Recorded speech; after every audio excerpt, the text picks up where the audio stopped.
미국 뉴욕에서 지금 긴급 속보가 들어왔습니다. 2024년 10월, 70년 동안 철옹성 같았던 중국의 심장부, 내몽골 자치구에서 상상조차 할 수 없는 사태가 발생했기 때문입니다. 내몽골 전역에 걸친 주요 생산시설과 도시 기능이 일시에 마비되는 기이한 현상이 목격되었습니다. 이 지역의 수많은 젊은이들이 마치 유령처럼 흔적도 없이 사라진 것입니다. 중국 공산당 최고 지도부는 이 충격적인 인구 대탈출 사태를 은폐하기 위해 총력을 다하고 있지만 현지에서는 이미 붕괴의 신호탄이 터져나왔습니다. 지난 70년간 중국이 이 지역의 동화를 위해 쏟아부은 5천억 달러라는 천문학적인 자금과 노력은 단 한 번의 조용한 움직임 앞에서 힘없이 무너져 내렸습니다. 서방의 국제정치학 전문가들은 이 현상을 즉시 분석하기 시작했습니다. 하버드 케네디 스쿨의 동아시아 전문가는 이를 총알 한 발, 군인 한 명 없이 이루어진 21세기 역사상 가장 조용한 문화 해방이라 명명했습니다. 옥스퍼드 대학의 국제정치학 교수는 더 나아가 이것을 비폭력 저항의 최고 형태이자 억압체제의 가장 효과적인 해체 방식이라고 평가했습니다. 런던 정치경제학교의 인구학자는 놀랍게도 이 현상이 단순한 청년층의 이주가 아니라 문명 선택의 기로에서 전 세대가 내린 역사적 결정이라는 분석을 제시했습니다. 더욱 충격적인 것은 이 모든 변화가 국가 간 외교 담판이나 경제 제재 없이 오직 문화와 언어의 순수한 힘만으로 일어났다는 사실입니다. 역사학자들은 이를 문화적 르네상스 운동에 비유하며 이는 2025년 인류 문명사에서 가장 주목할 만한 사건이 될 것이라고 진단했습니다. 수십 년간 권력의 중심에서 활약했던 이제는 조용히 은퇴한 평범해 보이는 한 남자가 이 모든 충격적인 진실을 가장 가까이에서 목격했다는 사실이 알려지면서 전 세계는 경악을 금치 못하고 있습니다. 대체 이 도시에서 무슨 일이 벌어진 것일까요? 겉으로는 평화로워 보였던 평범한 청년들이 어떻게 중국의 영린을 건드리고 세계의 지정학적 판도를 통째로 뒤흔들 만한 거대한 역사를 만들어낼 수 있었을까요? 이 충격적인 사건 뒤에는 세계 경제의 판도를 뒤흔들 거대한 비밀이 숨어 있었습니다. 시작 전 여러분의 좋아요와 구독, 그리고 알림 설정은 힘든 상황에서 큰 힘이 됩니다. 이 비밀스러운 해방의 여정 속으로 지금부터 함께 떠나보시죠. 그날 새벽 저는 급히 옷을 갈아입고 독일이 아닌 중국 내몽골의 수도 후어하우터로 향했습니다. 여러분이 오늘 들으시는 이 이야기는 수개월에 걸친 현지 조사와 국제 협력의 결과입니다. 저는 이 모든 자료를 투명하게 국제사회에 공개할 계획입니다. 여러분의 구독과 공유가 이 진실이 세상에 알려질 수 있는 가장 큰 힘입니다. 안녕하세요. 저는 데이비드 모리슨이라고 합니다. 미국에서 태어나 평생을 건설과 인프라 분야에서 일해온 사업가였습니다. 특히 아시아 지역의 거대한 인프라 및 도시 개발 프로젝트들을 맡아 성공시켜왔기에 중국과 몽골 지역의 지정학적 흐름과 경제 시스템에 대해서는 누구보다 잘 안다고 자부했었습니다. 하지만 2024년 가을, 제가 내몽골 자치구를 방문했을 때 목격한 현상은 제가 수십 년간 쌓아온 모든 비즈니스 감각과 국제 정치학 지식을 한순간에 무너뜨리는 충격적인 것이었습니다. 저는 젊은 시절부터 거대한 자본과 국가 권력이 움직이는 곳에서 일해왔습니다. 샌프란시스코의 금융가로 시작해 런던의 인프라 펀드, 경영자를 거쳐 마침내 아시아 대륙의 거대 프로젝트들을 이끌기까지 50년을 살아온 저는 그때마다 인간의 자유의지나 문화적 저항 같은 정신적 가치가 무자비한 물리적 힘 앞에서 얼마나 쉽게 좌절되는지를 뼈저리게 느껴왔습니다. 2008년 베이징 올림픽 인프라 프로젝트에서 저는 300억 달러 규모의 고속철도 건설을 주도했습니다. 당시 중국의 강력한 국가 동원력을 목격하며 저는 국가 권력은 절대적이라는 확신을 가지게 되었습니다. 그 이후로도 상하이, 선전, 광저우 등 주요 도시의 개발 사업에 참여하면서 중국 정부의 체계적인 통제와 경제적 억압이 얼마나 효과적인지를 체험했습니다. 심지어 2012년 내몽골 광산 개발 사업에서는 중국 정부가 몽골 문화를 어떻게 체계적으로 억압하고 있는지를 가까이서 봤습니다. 당시 광산 노동자들은 중국어만 사용하도록 강요받았고 몽골어로 말하면 급여를 차감당했습니다. 그랬던 제가 은퇴 후 아시아 문화 교류 및 인도적 지원 재단이라는 작은 비영리 단체를 설립하여 조용히 활동하게 된 것은 바로 물질의 힘이 닿지 않는 곳, 인간의 존엄성이 훼손된 곳에 작은 희망이라도 전하고 싶었기 때문이었습니다. 평생을 돈과 권력으로 세상을 움직이려던 저는 50대 후반에 이르러서야 깨달았습니다. 세상을 진정으로 움직이는 것은 돈이 아니라 희망이고 강제가 아니라 자발성이라는 것을요. 표면적으로는 몽골 전통 문화 보존을 위한 교육 지원 사업이었지만 사실은 제 오랜 사업 파트너였던 몽골계 지인들의 간절한 요청으로 중국의 잔혹한 몽골어 탄압 정책으로 고통받는 이들의 실태를 은밀히 조사하는 비밀스러운 임무를 수행 중이었습니다. 10월 중순, 저는 베이징을 경유해 내몽골 자치구의 수도인 후어하우터 바이타 국제공항에 도착했습니다. 공항은 겉으로 보기에 다른 중국의 주요 도시와 다를 바 없이 크고 현대적이었지만 제 마음속에는 거대한 폭풍전의 고요함 같은 긴장감이 감돌고 있었습니다. 입국 심사대에서 중국 공안 직원은 제가 과거 이 지역에서 진행했던 수십억 달러 규모의 건설 사업 기록을 들여다보며 거의 20분 동안 집요하게 질문을 쏟아냈습니다. 그는 특히 제가 왜 갑자기 학술 연구와 자선 활동으로 방향을 틀었는지에 대해 깊은 의심을 품고 있었습니다. 제 여권에 적힌 베를린 주소, 그리고 비영리 단체 대표라는 직함이 그들의 의심을 증폭시켰습니다. 결국 심사를 통과했지만 공항을 나서는 순간부터 도시 전체가 기묘한 이중 생활을 하는 듯한 느낌을 지울 수 없었습니다. 거대한 고층 빌딩과 시 정부 청사 앞에는 중국어와 몽골어가 병기된 안내판이 있었지만 몽골어 표기는 페인트로 지워지거나 철판으로 가려진 흔적이 역력했습니다. 마치 중국 정부가 강제로 지워버리려 한 역사처럼 보였습니다. 그런데 더욱 놀라운 것은 그 훼손된 몽골어 간판 옆 아주 구석지고 눈에 띄지 않는 곳에 누군가 흰색 종이 스티커로 화장실 혹은 비상구라고 적힌 한글 표지를 몰래 붙여놓은 것을 발견한 것입니다. 저는 제 눈을 의심하며 다시 보았습니다. 중국의 가장 강력한 통제하에 있는 이 도시에서 몽골족이 잃어버린 언어를 대신할 수 있는 제3의 언어인 한글이 이토록 은밀하게 생존하고 있는 모습은 마치 지하 세계의 암호 같았습니다. 그 순간 저는 한 가지 중요한 사실을 깨달았습니다. 이 한글 표지는 단순한 표지판이 아니었습니다. 이것은 누군가가 자신의 억압된 영혼을 대신해 남긴 희망의 메시지였던 것입니다. 50년의 사업 경험 동안 저는 수백 개의 계약서를 체결했고 수십억 달러의 자금을 움직였습니다. 하지만 이 작은 한글 글자들이 전달하는 메시지의 무게는 제가 평생 주고받은 모든 계약서를 합친 것보다 무거웠습니다. 제가 탄 택시 안에서도 이중적인 조심스러움은 계속되었습니다. 중년의 택시기사님은 공영방송의 중국어 뉴스를 틀어놓았지만 시내로 들어서는 길에 주위를 살피며 라디오를 끄고 스마트폰 거치대에 올린 장치로 조심스럽게 한국의 서정적인 발라드를 들었습니다. 볼륨은 주변 소음에 묻힐 정도로 낮았지만 저는 한국 기업과의 수많은 교류 덕분에 그 멜로디와 한국어 가사를 분명하게 식별할 수 있었습니다. 마치 금지된 종교를 믿는 신도처럼 그는 한국 문화를 소비하는 행위가 자신을 위험에 빠뜨릴 수 있다는 것을 알고도 희망을 붙들고 있는 듯 보였습니다. 시내로 들어서자 겉보기엔 번화한 고층 빌딩과 상업시설이 가득했지만 어딘가 모를 침체와 활기 없는 공기가 감돌았습니다. 특히 젊은이들의 모습이 다른 중국 대도시에 비해 현저히 적다는 것을 느낄 수 있었습니다. 베이징에서는 거리가 젊은이들로 붐볐지만 여기 후어하우터는 마치 노인의 도시 같은 고적함이 있었습니다.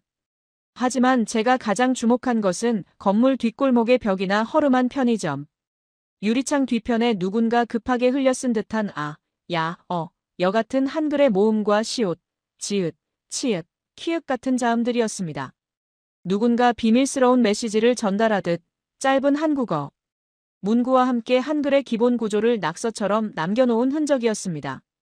이 한글 조각들은 이곳 사람들이 중국어 대신 한국어를 배우고 있다는 생생한 증거이자 중국 공안의 눈을 피한 청년들의 은밀한 저항의 상징이었습니다. 하나의 낙서가 아니라 하나의 운동, 저항, 그리고 해방의 신호였던 것입니다. 호텔 체크인 후 젊은 프런트 직원이 제 여권을 들고 공안에 외국인 투숙객 정보를 보고하는 절차를 밟는 동안 저는 엘리베이터에서 그 직원과 단둘이 있게 되었습니다. 그는 주변의 CCTV 위치를 쓱 살피더니 아주 조심스럽고 절박한 목소리로 실례지만 혹시 한국에서 오신 분이십니까? 라고 묻는 것이었습니다. 제가 독일에서 온 연구원이라고 답하자 그의 얼굴에는 실망감을 넘어선 깊은 낙담의 그림자가 스쳤습니다. 그 한순간의 표정 변화 속에는 어떤 지정학적 분석도 설명할 수 없는 인간의 본원적인 갈망이 담겨 있었습니다. 저는 그 순간 깨달았습니다. 이곳 사람들은 겉으로는 중국의 통제 속에서 살아가고 있지만 그들의 마음속에는 이미 중국을 향한 그 어떤 기대나 희망도 남아있지 않다는 것을요.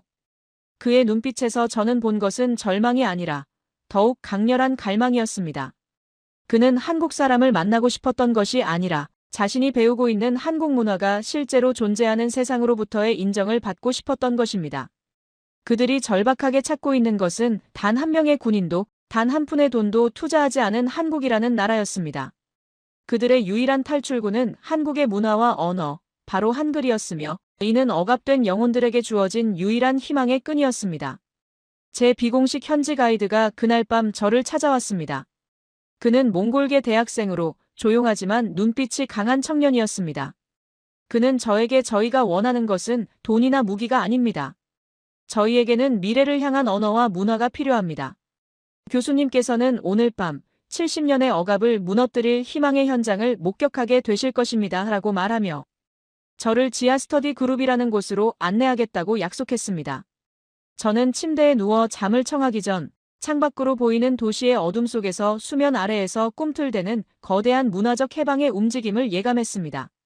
제가 평생 보아온 그 어떤 사업 규모보다 거대하고 폭발적인 이 움직임의 근원이 바로 한글이라는 사실이 물질 만능주의 속에서 살아온 저에게는 가장 경이롭고 충격적인 미스터리였습니다.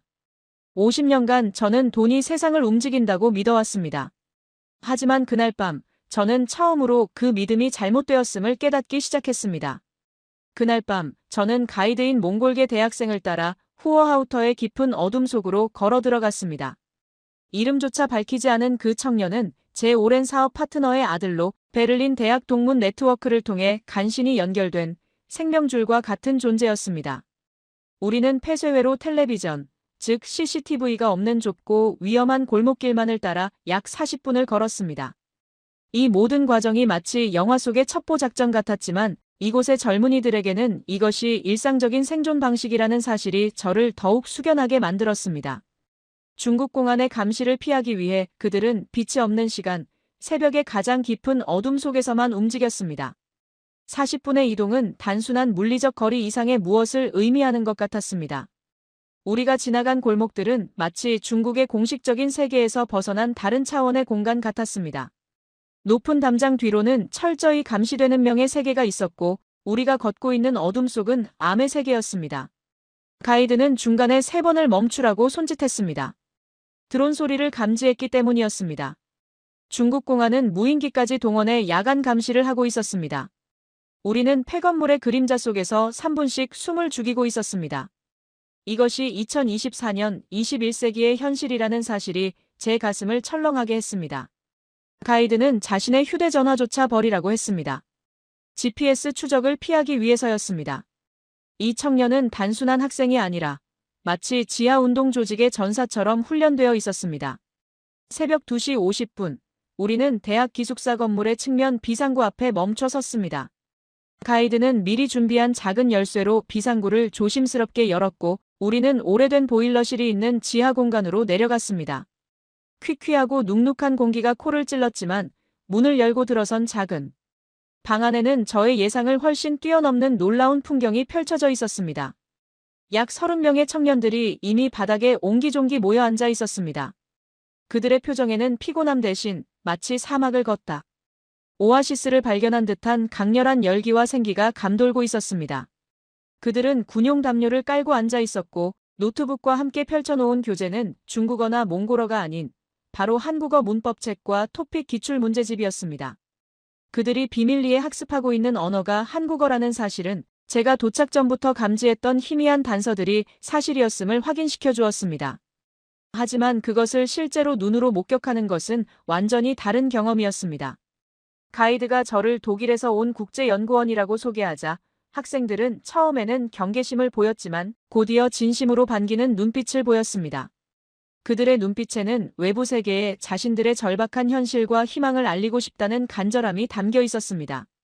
한 남학생이 자리에서 일어나 한국어로 조심스럽게 질문했습니다. 교수님, 이 내용이 외부에 공개되면 저희가 중국 정부로부터 위험에 처하지 않겠습니까? 저희의 이 간절한 노력이 물거품이 될까 두렵습니다. 저는 제 사업가로서의 명예와 재단의 모든 힘을 걸고 그들의 신원 정보를 철저히 익명 처리하고 이 진실을 전 세계에 알릴 것임을 약속했습니다. 제가 진심을 다해 약속하자 학생들은 안심하며 조용히 미소를 지었습니다. 그 미소는 수많은 억압 속에서도 꺾이지 않는 인간의 존엄성을 보여주는 것 같았습니다. 수업은 곧바로 시작되었습니다. 리더 역할을 하는 23세의 컴퓨터 공학도 바트라는 남학생이 유창하지는 않아도 정확한 한국어로 인사를 건넸고 다른 학생들도 모두 한국어로 응답했습니다. 오늘의 주제는 취업 면접 한국어였습니다. 학생들은 2명씩 짝을 지어 면접 상황을 실전처럼 연습했습니다. 한 명은 면접관, 다른 한 명은 지원자 역할을 맡아 자기소개부터 지원 동기, 장단점, 미래 계획까지 한국어로 유창하게 말했습니다. 특히 그들의 발음은 서툰 부분이 있었지만 문장의 구조와 흐름, 그리고 한국 문화의 정수라고 할 수 있는 존댓말을 사용하는 방식은 한국인과 거의 흡사했습니다. 저는 순간 그들이 단순한 외국어를 배우는 것이 아니라 한국이라는 국가가 가진 정중함과 예의라는 문화적 가치, 즉 더 나은 미래의 시스템과 윤리적 태도까지 통째로 흡수하고 있다는 사실에 깊은 감동을 받았습니다. 한 학생의 면접 연습을 들으며 저는 흥미로운 점을 발견했습니다. 그녀는 안녕하세요. 저는 에르덴이라고 합니다. 라고 인사를 시작하며 한국의 경어 체계를 완벽하게 구사했습니다.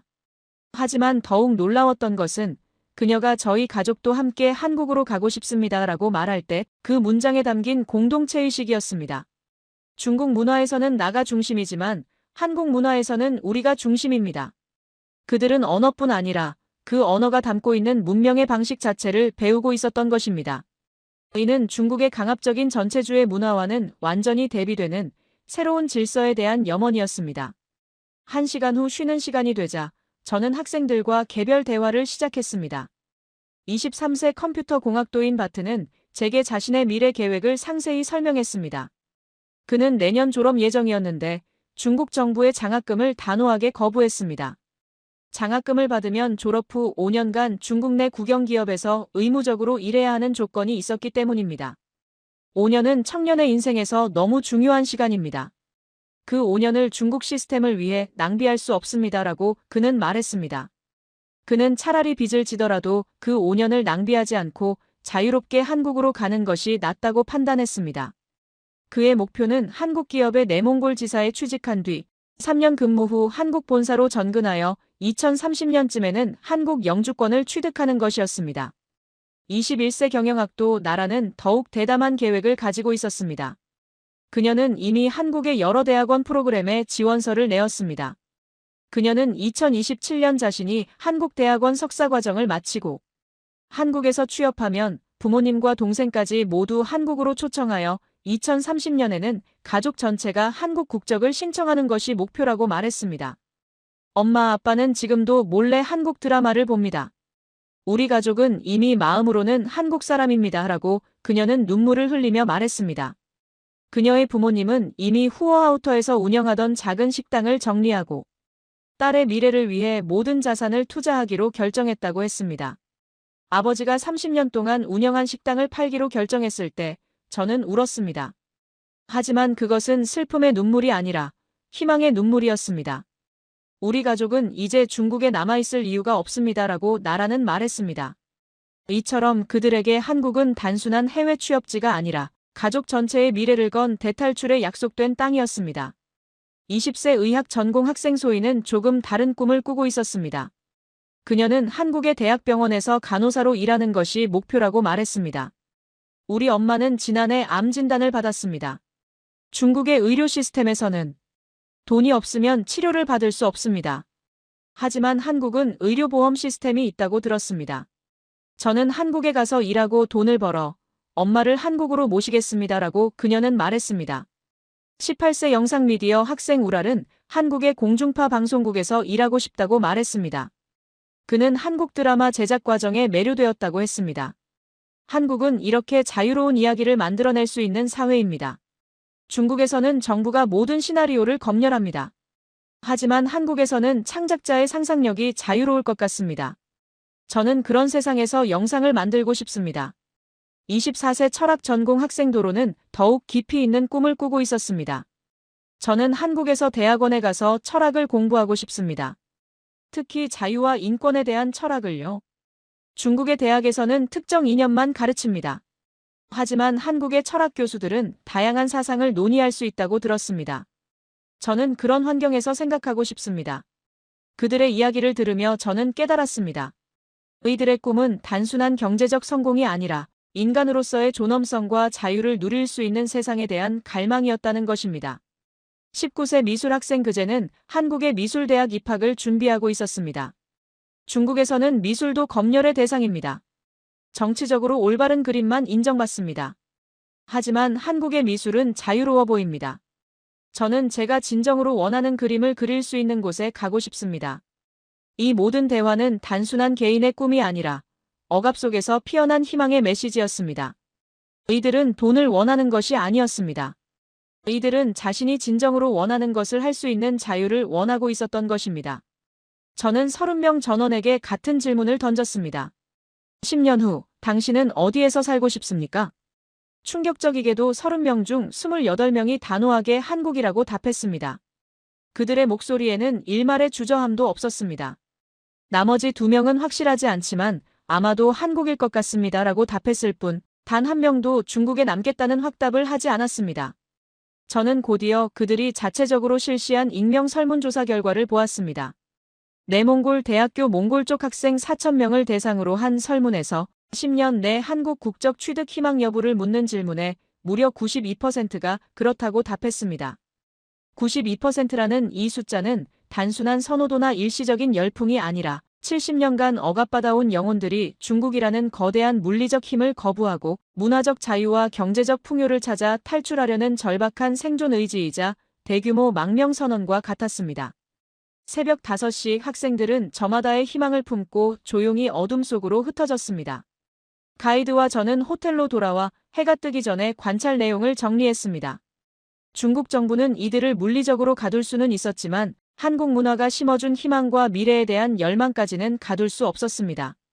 저는 내일 당장 이 현상을 뒷받침하는 구체적인 경제 및 인구 통계 데이터를 확보해야만 이 문화적 기적의 실체를 전 세계에 알릴 수 있을 것이라는 결론에 도달했습니다. 지하 스터디 그룹에서 청년들의 생생한 열망과 희망을 확인했지만 국제사회에 이 현상의 심각성을 알리기 위해서는 감정적인 증언만으로는 부족했습니다. 저는 냉정하고 객관적인 숫자를 통해서 이 거대한 문화적 대이동이 중국이라는 거대한 제국에 미치는 실질적인 위협을 증명해야 했습니다. 사업가로서 저는 숫자를 읽는 데 능했습니다. 하지만 이번 데이터는 단순한 수치 분석의 차원을 넘어섰습니다. 이것은 문명사적 전환의 신호였습니다. 저는 가이드에게 내몽골 전체의 청년 이탈 실태를 보여줄 수 있는 공식 또는 비공식 통계 자료를 확보해달라고 요청했습니다. 가이드는 이 작업이 중국 공안의 눈을 피해야 하는 가장 위험한 임무라며 깊이 주저했지만 저의 단호한 의지, 즉 사업가로서 수십 년간 쌓아온 모든 것을 걸고 이 진실을 세상에 알리겠다는 약속을 듣고는 마침내 동의했습니다. 그는 중국 정부에 등록되지 않은 민간조사단체, 즉 비공식 연구기관을 소개해주겠다고 했습니다. 다음 날 오후 2시, 저희는 후어아우터 외곽의 폐허 같은 건물에 도착했습니다. 겉으로 보기엔 버려진 창고 같았고 간판도 없어 외부에서는 무슨 용도인지 전혀 알 수 없는 감시를 피하기에 최적화된 곳이었습니다. 3층의 작은 사무실에는 50대 몽골계 남성 연구원과 30대 한족 여성 연구원 2명이 있었습니다. 저는 그들이 왜 목숨을 걸고 이 위험한 일을 하고 있는지 물었습니다. 몽골계 연구원은 내몽골의 미래를 숫자로라도 기록해두는 것이 우리가 잃어버린 조상들의 언어에 대한 마지막 존경이라고 답했습니다. 그의 눈에는 눈물이 맺혀 있었습니다. 한족 연구원은 중국의 비윤리적인 소수민족 정책이 결국 중국 자체를 무너뜨릴 것이라는 확신 때문에 이 부패를 내부에서 고발하는 것이라고 말했습니다. 그들의 대화는 저에게 큰 감동을 주었습니다. 정의로운 자는 인종을 초월하여 연대한다는 것을 확인했기 때문입니다. 이것이 바로 중국 정부가 두려워하는 것이었습니다. 물리적 억압으로는 결코 막을 수 없는 인류 보편적 정의에 대한 연대였기 때문입니다. 그들이 저에게 건넨 것은 단순한 보고서가 아니었습니다. 외부 유출이 금지된 만약 발각되면 자신들이 국가기밀 누설죄로 체포될 수 있다는 경고가 적힌 USB 하나였습니다. 저는 모든 출처를 익명으로 보호하겠다고 거듭 약속하고 그들이 목숨을 걸고 지켜온 귀한 자료를 받아들고 호텔로 돌아왔습니다. 호텔방에 들어서자마자 저는 창문을 걸어 잠그고 VPN을 켜고 조심스럽게 USB를 열었습니다. 200페이지가 넘는 보고서와 수십 개의 엑셀 파일은 2019년부터 2024년까지 매년 1만 명 이상의 응답자를 대상으로 내몽골 12개 주요 도시를 커버한 대규모 설문조사 결과였습니다. 제가 가장 먼저 확인한 데이터는 한국어 학습 인구였습니다. 2024년 기준 내몽골 자치구 전체 인구 2,400만 명 중 한국어를 배우고 있는 인구는 무려 560만 명으로 집계되었습니다. 이는 전체 인구의 23.3%에 달하는 수치였지만 연령대별로 데이터를 분석했을 때 그 결과는 더욱 충격적이었습니다. 18세부터 35세 사이 청년층으로 한정하면 한국어 학습률은 놀랍게도 92%로 치솟았습니다. 내몽골 청년 총 680만 명 중 620만 명 이상이 한국어를 배우고 있거나 배운 경험이 있다는 뜻이었습니다. 도시와 농촌을 막론하고 청년들은 중국어 대신 한국어를 선택하고 있었으며 심지어 수도인 후어아우터의 청년 학습률은 96%를 기록했습니다. 저는 사업가로서 이 92%라는 숫자를 단순한 통계로 볼 수 없었습니다. 이것은 곧 92%의 미래 노동력과 소비, 인구가 중국 시스템을 거부하고 이탈할 준비를 마쳤다는 냉정한 경제 지표였습니다. 내 사업 경력의 50년을 돌아보며 저는 이 통계의 의미를 완전히 이해할 수 있었습니다. 2008년 금융위기 때 나는 많은 투자자들이 숫자를 읽을 줄 모르고 대량의 손실을 입는 것을 봤습니다. 하지만 이 92% 통계는 그런 숫자 해석의 차원을 완전히 뛰어넘고 있었습니다. 이것은 단순히 680만 명 중 620만 명이 한국어를 배운다는 의미가 아닙니다. 이것은 다음을 의미합니다. 향후 10년 내 중국 내몽골의 생산성이 92% 급락할 가능성, 내몽골 지역의 조세 수입이 급격히 감소할 가능성, 중국의 전략적 자원 기지인 내몽골의 경제적 가치가 무너질 가능성, 그리고 가장 중요하게는 도미노 효과로 신장, 티베트, 광시 등 다른 소수민족 지역으로도 이 현상이 전파될 가능성. 이것은 경제 통계가 아니라 제국 붕괴의 신호였습니다. 한국어 학원의 숫자에 대한 데이터도 중국 정부의 통제 실패를 여실히 보여주었습니다. 공식적으로 허가된 한국어 학원은 32곳에 불과했지만 비공식 지하 학원은 800곳으로 추산되었습니다. 아파트 거실, 폐공장 창고, 버려진 지하, 보일러실까지 공안의 감시를 피해 은밀히 수업이 진행되고 있었습니다. 더 놀라운 것은 이 비공식 학원비가 월 평균 내몽골 청년 월급의 약 20%에 달하는 금액이었고 많은 학생들이 이 학원비를 마련하기 위해 아르바이트를 2~3개씩 병행하고 있었다는 사실입니다. 한국어 학습은 단순한 취미나 교육을 넘어 미래를 향한 생존을 건 도박이자 희망에 대한 전적인 투자였던 것입니다. 청년들은 자신들의 현재 삶의 질을 낮추면서까지 미래의 자유를 위해 투자하고 있었습니다. 이것은 절망 속에서도 희망을 포기하지 않는 인간의 본성을 보여주는 동시에 중국 시스템이 이미 이들의 신뢰를 완전히 잃었음을 의미했습니다. 두 번째로 확인한 데이터는 이주 희망률이었습니다. 10년 내 해외 이주를 희망하는가라는 질문에 내몽골 청년의 89%가 긍정적으로 답했고 그중 한국을 1순위로 선택한 비율은 다시 한번 92%에 달했습니다. 미국은 5%, 일본은 2%, 유럽은 1%에 불과했습니다. 흥미로운 것은 가장 가까운 나라인 몽골을 선택한 비율이 0.3%에 불과했다는 점입니다. 이는 단순한 경제적 선호를 넘어 문화적 선호도를 명확히 보여주는 것이었습니다. 몽골은 언어와 문화가 비슷하지만 한국은 새로운 세계를 제시합니다. 그리고 청년들은 그 새로운 세계를 선택하고 있었던 것입니다. 실제 이주 숫자는 이 희망률을 반영하듯 매년 폭증하고 있었습니다. 2019년 2만 명에 불과했던 한국 이주 인구는 2024년 10월까지 이미 8만 명을 넘어섰고 연말까지는 15만 명에 달할 것으로 예상되었습니다. 5년 만에 7배가 증가한 것입니다. 이는 지수적 성장 곡선을 그리고 있었습니다. 중국 정부가 한국 비자 발급을 제한하면서 합법적인 유학이나 취업, 비자 대신 관광 비자로 입국한 후 체류하거나 브로커를 이용하는 불법 이주 경로가 59%로 늘어났다는 사실은 청년들의 탈출 의지가 공포마저 뛰어넘는 절박한 생존 본능임을 증명했습니다. 세 번째 데이터는 제가 가장 사업가로서 냉정하게 분석한 중국 정부의 투자 실패에 관한 것이었습니다.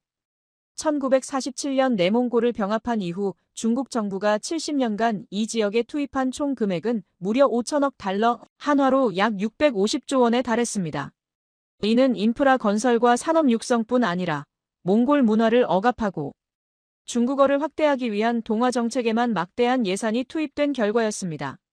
반면 한국 정부가 내몽골에 투입한 공식적인 돈은 0원이었습니다. 한국 기업의 소규모 협력사를 제외하고는 직접적인 투자가 거의 없었습니다. 중국은 70년간 5천억 달러라는 거대한 자본을 쏟아부으며 총과 군대로 이들을 지배하려 했지만 한국은 단 한 푼도 쓰지 않고도 청년 세대 92%의 마음을 얻은 것입니다. 저는 이 결과에 대한 제 최종 보고서의 제목을 마음속으로 정했습니다. 5천억 달러의 실패와 0원의 승리. 이 숫자는 명확하게 말해주고 있었습니다. 이것은 단순한 인구 이동이 아니라 물질의 힘이 문화의 힘에 패배하고 억압적인 전체주의 체제가 자유롭고 매력적인 시스템에 굴복하는 중국 붕괴의 서막이었습니다. 이 모든 데이터는 이 현상이 갑작스러운 것이 아니라 중국 정부의 70년에 걸친 억압과 강제, 동화 정책이 낳은 필연적인 결과라는 제 확신을 더욱 단단하게 만들었습니다. 이제 저는 이 모든 비극이 시작된 역사를 추적하고 그 억압 속에서 피어난 희망의 상징을 찾아야 할 때였습니다. 저는 호텔방에서 확보한 냉정한 통계 자료를 보며 이 거대한 인구대 이동의 근원이 중국의 70년에 걸친 잔혹한 억압과 강제 동화 정책에 있다는 것을 확신했습니다. 5천억 달러의 물질적 투자가 무력하게 된 것은 청년들의 열망이 단순한 경제적 이익이 아니라 빼앗긴 정체성과 자유를 되찾으려는 영혼의 외침이었기 때문입니다. 저는 곧바로 이 역사적 맥락 속에서 절망 속에서도 희망을 지켜낸 한 인간의 숭고한 저항을 찾기로 했습니다. 가이드에게 부탁하여 후어하우터에서 북쪽으로 80km 떨어진 외부의 시선이 거의 닿지 않는 외딴 농촌 마을로 향했습니다. 가이드가 꼭 만나봐야 할 희망의 상징이 있다며 저를 안내한 곳이었습니다. 저는 그곳에서 중국의 압제가 한 인간의 삶을 어떻게 파괴했고 또 어떻게 한국 문화가 그 파괴된 영혼을 되살려냈는지 그 놀라운 역사의 현장을 목격하게 되었습니다. 차를 타고 내몽골의 초원을 가로지르는 2시간의 여정은 마치 시간을 거슬러 올라가는 경험 같았습니다. 도시의 번화함을 벗어나자 우리 앞에는 끝없는 초원이 펼쳐졌습니다. 거기에는 중국의 현대화도 콘크리트 건물도 없었습니다. 오직 초원과 하늘, 그리고 역사의 무게만이 있었습니다. 가이드는 차 안에서 이 지역의 역사를 설명했습니다. 이 초원은 몽골 민족이 수천 년 동안 살아온 땅입니다. 칭기즈칸도 이 초원에서 태어났고 몽골 제국도 여기서 시작되었습니다. 하지만 70년 전 중국에 병합된 이후 이 땅은 더 이상 몽골 민족의 것이 아니게 되었습니다. 이 마을은 가이드가 어린 시절을 보낸 고향입니다. 그의 할아버지는 이 마을의 몽골어 교사였습니다. 하지만 문화혁명 때 박해를 받아 돌아가셨습니다. 지금 이 마을은 그 역사를 기억하지 않으려고 합니다. 하지만 바타르 할머니는 다릅니다.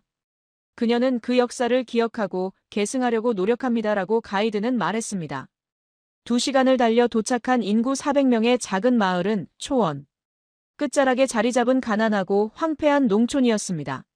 하지만 마을 입구부터 폐쇄회로 텔레비전과 경찰서가 설치되어 있어 이곳이 중국 공안의 일상적인 감시 아래 있다는 것을 피부로 느낄 수 있었습니다. 이곳도 자유가 아니었습니다. 시골 마을까지도 중국 정부의 감시 그물에서 벗어날 수 없었습니다. 가이드는 제가 농사일을 보러 온 친척이라고 신분을 속여 검문소를 통과했습니다. 검문소의 경찰관은 가이드의 신분증을 보고는 별말 없이 통과를 허락했습니다. 하지만 그의 눈빛은 냉정했습니다. 중국 공안은 모든 것을 감시하고 있었습니다.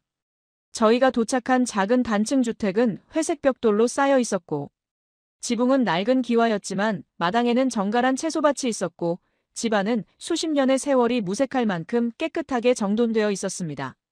문 앞에 바타르라는 이름의 78세 할머니가 서 계셨습니다.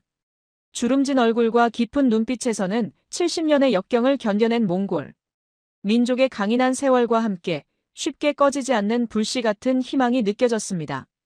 바타르 할머니는 저희를 집 안으로 조용히 안내했습니다. 거실 벽에는 빛바랜 흑백 사진 한 장이 걸려 있었습니다. 1960년대 초반으로 보이는 사진 속에는 젊고 아름다운 한 여성이 교단 앞에 서서 30명. 남짓한 몽골 쪽 학생들을 가르치고 있었습니다. 그 젊은 교사가 바로 바타르 할머니였습니다. 그녀는 1946년에 태어나 내몽골이 중국에 병합되기 직전까지 몽골어로 교육을 받았습니다. 그녀는 제게 어린 시절을 이렇게 회상했습니다. 저는 어린 시절 이 초원이 얼마나 자유로웠는지 압니다. 우리는 몽골어로 말했고 몽골 문화를 배웠으며 우리 자신을 몽골인이라고 생각했습니다. 하지만 중국이 이 땅을 점령한 순간 모든 것이 바뀌었습니다. 1964년 사범학교를 졸업하고 고향 마을의 몽골어 교사로 부임했던 그 시절을 그녀는 인생에서 가장 행복했던 시간으로 회고했습니다. 그 흑백 사진은 바로 그 행복했던 시간을 기록한 것이었습니다. 하지만 그 행복은 오래가지 못했습니다. 1966년 문화혁명이 시작되었고 1968년 3월 22살의 젊은 몽골어 교사였던 그녀는 학생들 앞에서 홍위병들에게 끌려가는 비극을 겪었습니다. 죄목은 몽골 분리주의자, 즉 반동분자였습니다. 그녀는 후어아우터 외곽 사막 한가운데 있던 재교육 수용소에 10년간 감금되었습니다. 수용소 생활은 인간의 존엄성을 말살하는 지옥 그 자체였습니다. 새벽부터 밤늦게까지 강제 노동에 시달렸고 가장 고통스러웠던 것은 몽골어 사용의 완전한 금지였습니다. 간수들은 몽골어를 한마디라도 입 밖에 내면 즉시 구타했습니다. 심한 경우 손가락을 부러뜨렸습니다. 밤에 잠꼬대로 몽골어를 하면 다음 날 아침 신문실로 끌려가 매를 맞았습니다. 저는 10년 동안 제 모국어를 사용하지 못했습니다. 생각조차 하지 않으려고 노력했습니다. 할머니는 그때를 이렇게 표현했습니다. 그 10년을 숨만 쉬며 살았던 시간이라고 부릅니다. 호흡이 없었으니까요. 1978년 석방되었을 때 그녀는 32살이 되어 있었습니다. 10년의 세월 동안 그녀는 아무것도 할 수 없었습니다. 교사 자격은 박탈되었고 재취업이 금지되어 평생 농사일로 생계를 이어가야 했습니다. 결혼하지 않은 채 혼자 이 작은 집에서 살아가야 했습니다. 중국 정부는 제 인생을 빼앗았습니다. 20대를 빼앗았고 결혼할 기회를 빼앗았고 교사로 살 기회를 빼앗았습니다.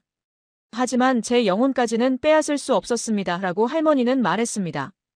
그녀는 다시는 가르치지 못하리라 생각했고 2003년 태어난 손녀 에르덴에게도 중국어를 사용하도록 가르칠 수밖에 없었습니다. 몽골어 사용이 더욱 엄격히 금지되던 2000년대였기 때문입니다. 중국 정부는 이 땅에서 몽골어를 영원히 사라지게 만들려고 했습니다. 그랬던 중 2018년 15살이 된 손녀가 우연히 한국 드라마를 접하면서 모든 것이 바뀌었습니다. 에르덴은 친구에게서 받은 USB를 통해 K-팝과 한국 드라마를 몰래 시청했고 한국어 소리와 문화에 깊이 매료되었습니다. 그리고 바타르 할머니는 그때 발견했습니다. 한글이 몽골어와 얼마나 닮아 있는지를. 저는 처음으로 손녀와 함께 한국 드라마를 봤을 때 뭔가 신기했습니다. 한국인들이 말하는 방식이 우리 할아버지들이 말하던 방식과 비슷했습니다. 그리고 한글이라는 문자는 마치 몽골 문자를 변형한 것 같았습니다. 할머니의 직관은 정확했습니다. 한국어와 몽골어는 알타이어족으로 분류되어 문법 구조가 매우 유사합니다. 그리고 한글은 몽골 문자보다 훨씬 배우기 쉽고 논리적인 문자였습니다. 70대 노인도 일주일이면 읽고 쓸 수 있을 것 같았습니다. 2019년 1월 바타르 할머니는 평생 갇혀 지냈던 억압을 뚫을 결사적인 결심을 했습니다. 그녀는 깨달았습니다. 중국 정부가 금지한 것은 몽골어였지 한국어가 아니었다는 것을. 저는 생각했습니다. 몽골어는 가르칠 수 없지만 한국어는 가르칠 수 있다. 한국어를 통해 빼앗긴 교육의 기쁨과 미래를 손녀에게 되돌려주겠다고요.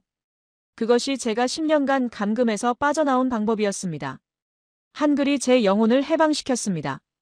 할머니와 손녀는 인터넷 무료 강의를 들으며 한국어를 독학하기 시작했습니다. 50년 만에 다시 교사가 된 것입니다. 이 사실이 마을 청소년들에게 은밀히 퍼지면서 그녀의 작은 방은 곧 마을 청소년 23명이 모이는 비밀 지하교실이 되었습니다. 토요일과 일요일 오후 아이들은 중국 공안의 눈을 피해 몰래 모였고 할머니는 나무판을 칠판 삼아 직접 만든 교재로 그들에게 한글과 한국어를 가르쳤습니다.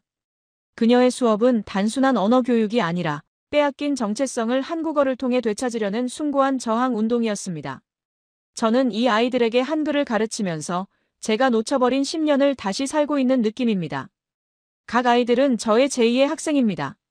제가 할 수 없었던 교육을 이제는 한국어를 통해 완성하는 것입니다. 이 비밀 교실을 향한 중국 공안의 단속은 세 차례나 있었습니다. 2021년 3월, 2022년 8월, 그리고 2023년 5월에 걸쳐 경찰이 들이닥쳤지만 마을 전체가 할머니를 보호했습니다. 23명 학생의 부모들을 포함한 마을 사람들은 한 목소리로 할머니는 그저 손녀와 인터넷 강의를 들을 뿐이라고 주장했습니다. 중국 공안의 물리적 힘과 공포는 마을 사람들의 침묵과 연대, 그리고 한글이라는 문화적 희망 앞에서 결국 무릎을 꿇었습니다. 이는 억압이 사람들의 마음을 짓밟을수록 그들이 연대하여 새로운 희망을 찾아 나선다는 인간의 불굴의 의지를 보여주는 사건이었습니다. 마을 사람들이 경찰에게 거짓말을 해줬습니다. 자신들의 안전을 위험에 빠뜨리면서까지. 이것이 바로 문화의 힘입니다. 억압 앞에서도 사람들은 희망을 지켜냅니다. 라고 할머니는 눈물로 말했습니다. 그리고 마침내 2024년 4월, 기적이 일어났습니다. 손녀 에르덴이 할머니와 함께 6년간 공부하여 한국어 능력 시험인 토픽 6급이라는 최고 등급에 합격했고, 이 성적으로 서울대학교 글로벌 인재 전형 합격 통지서를 받은 것입니다. 이것은 단순한 입학 합격이 아니었습니다. 이것은 70년의 억압에 대한 저항의 승리였습니다. 합격 통지서를 손에 든 78세 할머니는 56년 전 교단에서 쫓겨난 이후 평생 꿈꿔왔던 순간이라며 억압 속에 갇혔던 영혼의 한이 풀린 듯이 뜨거운 눈물을 흘렸습니다. 그녀는 저에게 말했습니다. 중국이 우리의 정체성을 빼앗자 한국이 우리에게 새로운 정체성을 주었습니다. 한글은 우리 몽골 민족이 다시 일어설 수 있는 희망의 언어가 되었습니다. 2025년 3월, 에르덴은 서울로 떠날 예정이었고 할머니가 가르쳤던 나머지 22명의 학생들도 모두 한국행을 준비하고 있었습니다. 이 마을은 조용하지만 확고하게 중국이라는 거대한 시스템에서 벗어나 한국이라는 새로운 희망을 선택하고 있었습니다. 저는 이 노인의 작은 집을 나서며 중국의 5천억 달러 투자보다 한국의 문화와 언어가 지닌 자유와 존엄의 가치가 얼마나 강력한지를 깨달았습니다. 이것은 단순한 교육이 아니라 70년 억압의 역사를 극복한 문화적 해방 선언이었던 것입니다. 저는 바타르 할머니의 마을을 떠나 호텔로 돌아오면서 중국의 5천억 달러 투자 실패와 한국의 영원의 승리가 빚어낸 이 경이로운 현상에 대해 깊이 생각했습니다. 이제 남은 것은 단 하나, 중국 최고 지도부가 이 상황을 어떻게 인식하고 있는지에 대한 결정적인 증거였습니다. 일반적인 자료로는 절대 알 수 없는 내부 기밀 문서가 필요했습니다. 10월 20일 오후 3시, 가이드가 호텔로 찾아왔습니다. 그의 표정은 이전의 조심스러움을 넘어선 극도의 긴장감과 두려움으로 가득했습니다. 그는 저에게 USB 하나를 건네며 교수님, 중국 공산당의 가장 깊은 곳, 중난하이에서 나온 문서입니다. 이것을 입수하는 과정은 제가 할 수 있는 가장 위험한 행동이었습니다. 만약 누설된다면 저와 제 가족 모두가 처벌받을 수 있습니다라고 작은 목소리로 말했습니다. 그가 건넨 USB에는 2024년 9월 18일 베이징 중난하이 긴급회의록이라는 제목의 극비 문서가 들어있었습니다. 문서는 87페이지에 달했으며 열람 권한이 정치국 상무위원 7명과 관련 부처 장관급으로 제한되어 있으며 유출 시 국가기밀 누설죄로 엄벌에 처한다는 경고문이 첫 페이지에 붉은색 글씨로 선명하게 적혀 있었습니다.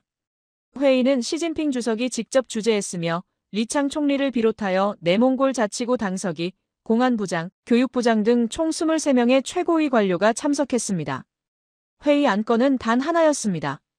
바로 내몽골 자치구 청년 이탈 위기 대응 방안이었습니다. 첫 번째 보고는 내몽골 당서기가 했습니다. 그는 현지 실태 보고를 통해 2024년 상반기에만 한국으로 간 인구가 8만 명을 넘어 전년 대비 18% 증가했으며 이탈자의 94%가 18세에서 35세 사이의 청년이라는 충격적인 통계를 제시했습니다. 이는 단순한 이주가 아닙니다. 이는 계획된 대탈출입니다. 청년들은 조직적으로, 체계적으로 한국으로 이동하고 있습니다. 라고 당서기는 보고했습니다. 이어서 비공식 설문조사 결과를 보고했습니다. 내몽골 청년 92%가 10년 내 한국 국적 취득을 희망한다는 사실이었습니다. 이는 단순한 이주가 아닌 사실상 중국 국적 포기와 대규모 망명 선언으로 규정되었습니다. 이탈 원인 분석에서는 1순위가 한국 기업의 높은 임금 내몽골의 4.8배이었고 2순위가 한국 문화에서의 정체성 발견이었다는 사실이 고위 관료들을 침묵시켰습니다. 문화적 요소가 경제적 보상보다 우선했다는 점은 그들이 70년간 추구했던 동화 정책의 완벽한 실패를 의미합니다라고 당서기는 자조적으로 말했습니다. 중국 정부가 이해할 수 없었던 것은 왜 경제적 이익보다 문화적 가치를 선택했는가 하는 것이었습니다. 중국의 논리에서는 이것이 비합리적이었습니다. 하지만 이것이 바로 문화의 힘의 차이였습니다. 두 번째 보고를 맡은 공안 부장은 무력 통제의 무용지물을 인정했습니다. 그는 2024년 상반기에만 내몽골의 불법 한국어 학원 800곳을 적발하고 운영자 340명을 구속했지만 한 학원을 폐쇄하면 2개가 새로 생겨난다는 보고를 하며 깊은 좌절감을 드러냈습니다. 우리의 대응 속도를 초과하는 속도로 새로운 학원이 생겨나고 있습니다. 이는 이미 우리의 통제 범위를 벗어난 현상입니다. 라고 공안 부장은 말했습니다.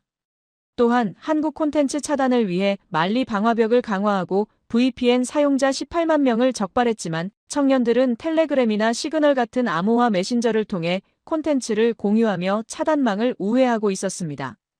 공안 부장은 우리의 물리적 힘이 청년들의 은밀한 문화적 연결망을 따라잡을 수 없다며 물리적 단속만으로는 청년들의 마음을 막을 수 없다고 자조했습니다.